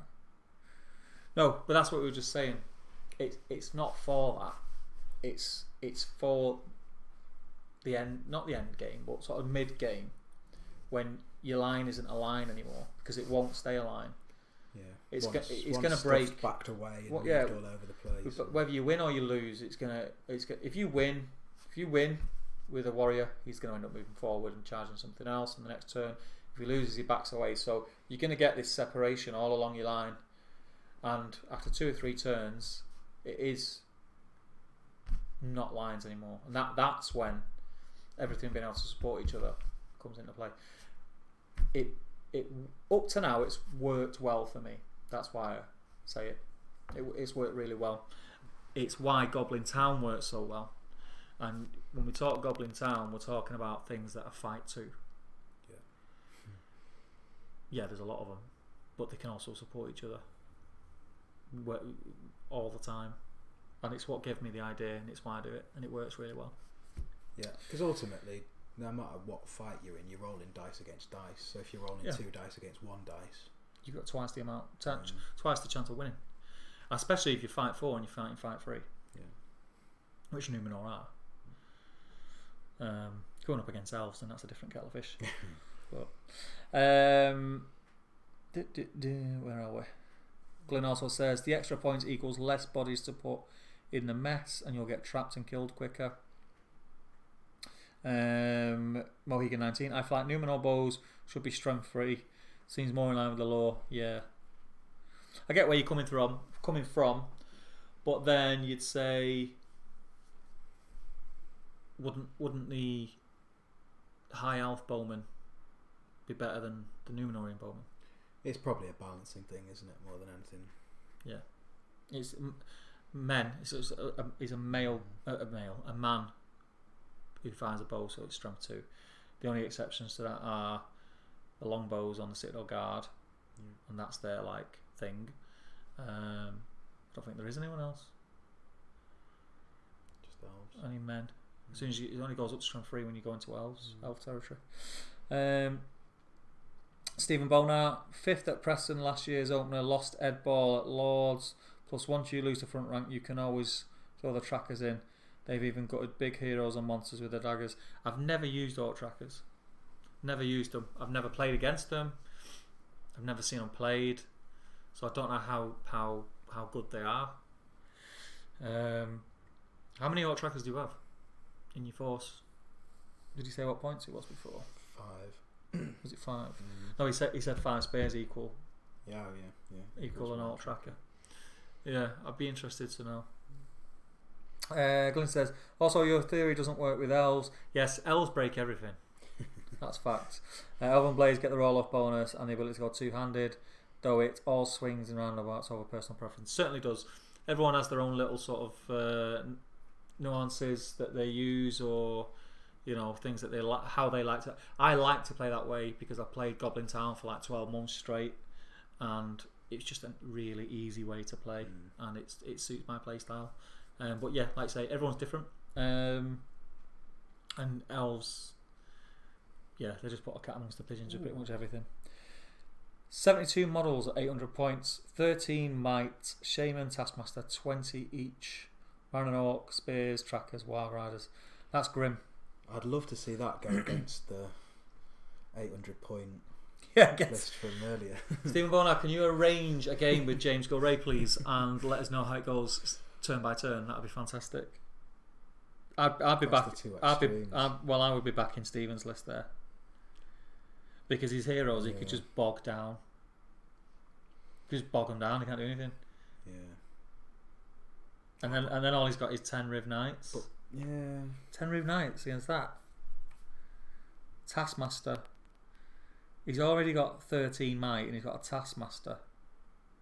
That's a grim movement phase. That is a grim movement phase. I played Goblin Town and I had 50 something. I want to say 56 models, I think. And the movement phase was tough even for me, and I was moving them. I got to the point where I'd get halfway through and you start to become conscious that your opponent's just stood there. You start just like moving stuff, and that's what messes you up. Because you just then it's like, oh, I've moved the important stuff, and I'll just push them up. It's hard to play. It's an art in itself, I think, playing Horde. Yeah, that's why I struggle with this like that, because I get into my own head, and then I know what I need to do to win. Yeah. But I just want stuff to happen, so I just. Yeah, so you've got like I had 56 models. I'd try and win it generally with 30 of those. And the ones at the back would be doing nothing all game. Yeah, I know what you mean. Stephen Bonar, sure, I'll get him on the night before Sterling. Yeah. Glyn says, how much points is 10 Riv Knights? Well, what are Riv Knights? 21 each, I think. How long's this been going for? We're on, bloody hell, we're on 2 hours, 2.5 hours. We're going to call it a night in a second, guys. Yeah, I think they're 21 points. Let's have a gander. Are we allowed to say that? Yeah. Yeah, 21. But that's bare. So with a shield, it'd be 22. So I personally wouldn't take them without a shield. Yeah.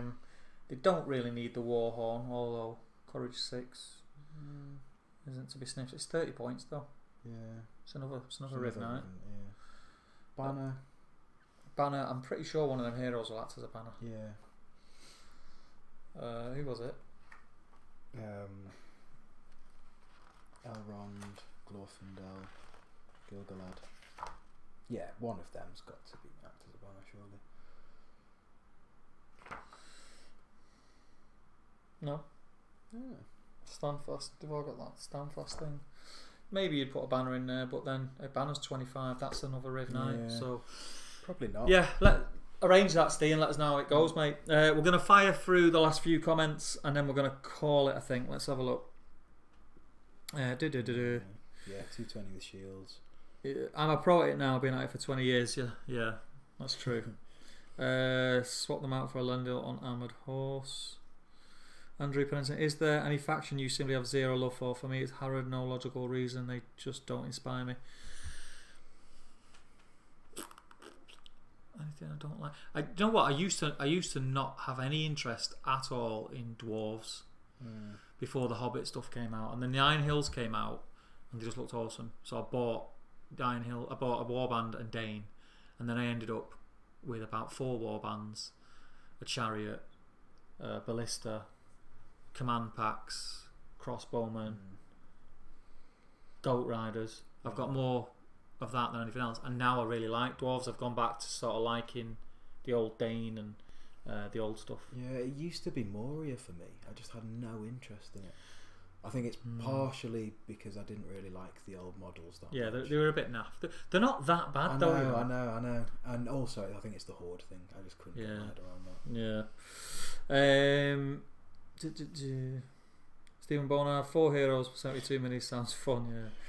Yeah. Green Tree, old night lads, and all, I think it means good night lads, and all of you in here in chat, and don't forget to empty those buckets before you go. That's Jay's job. We're gonna leave them for Jay in the morning, just let it fester a bit.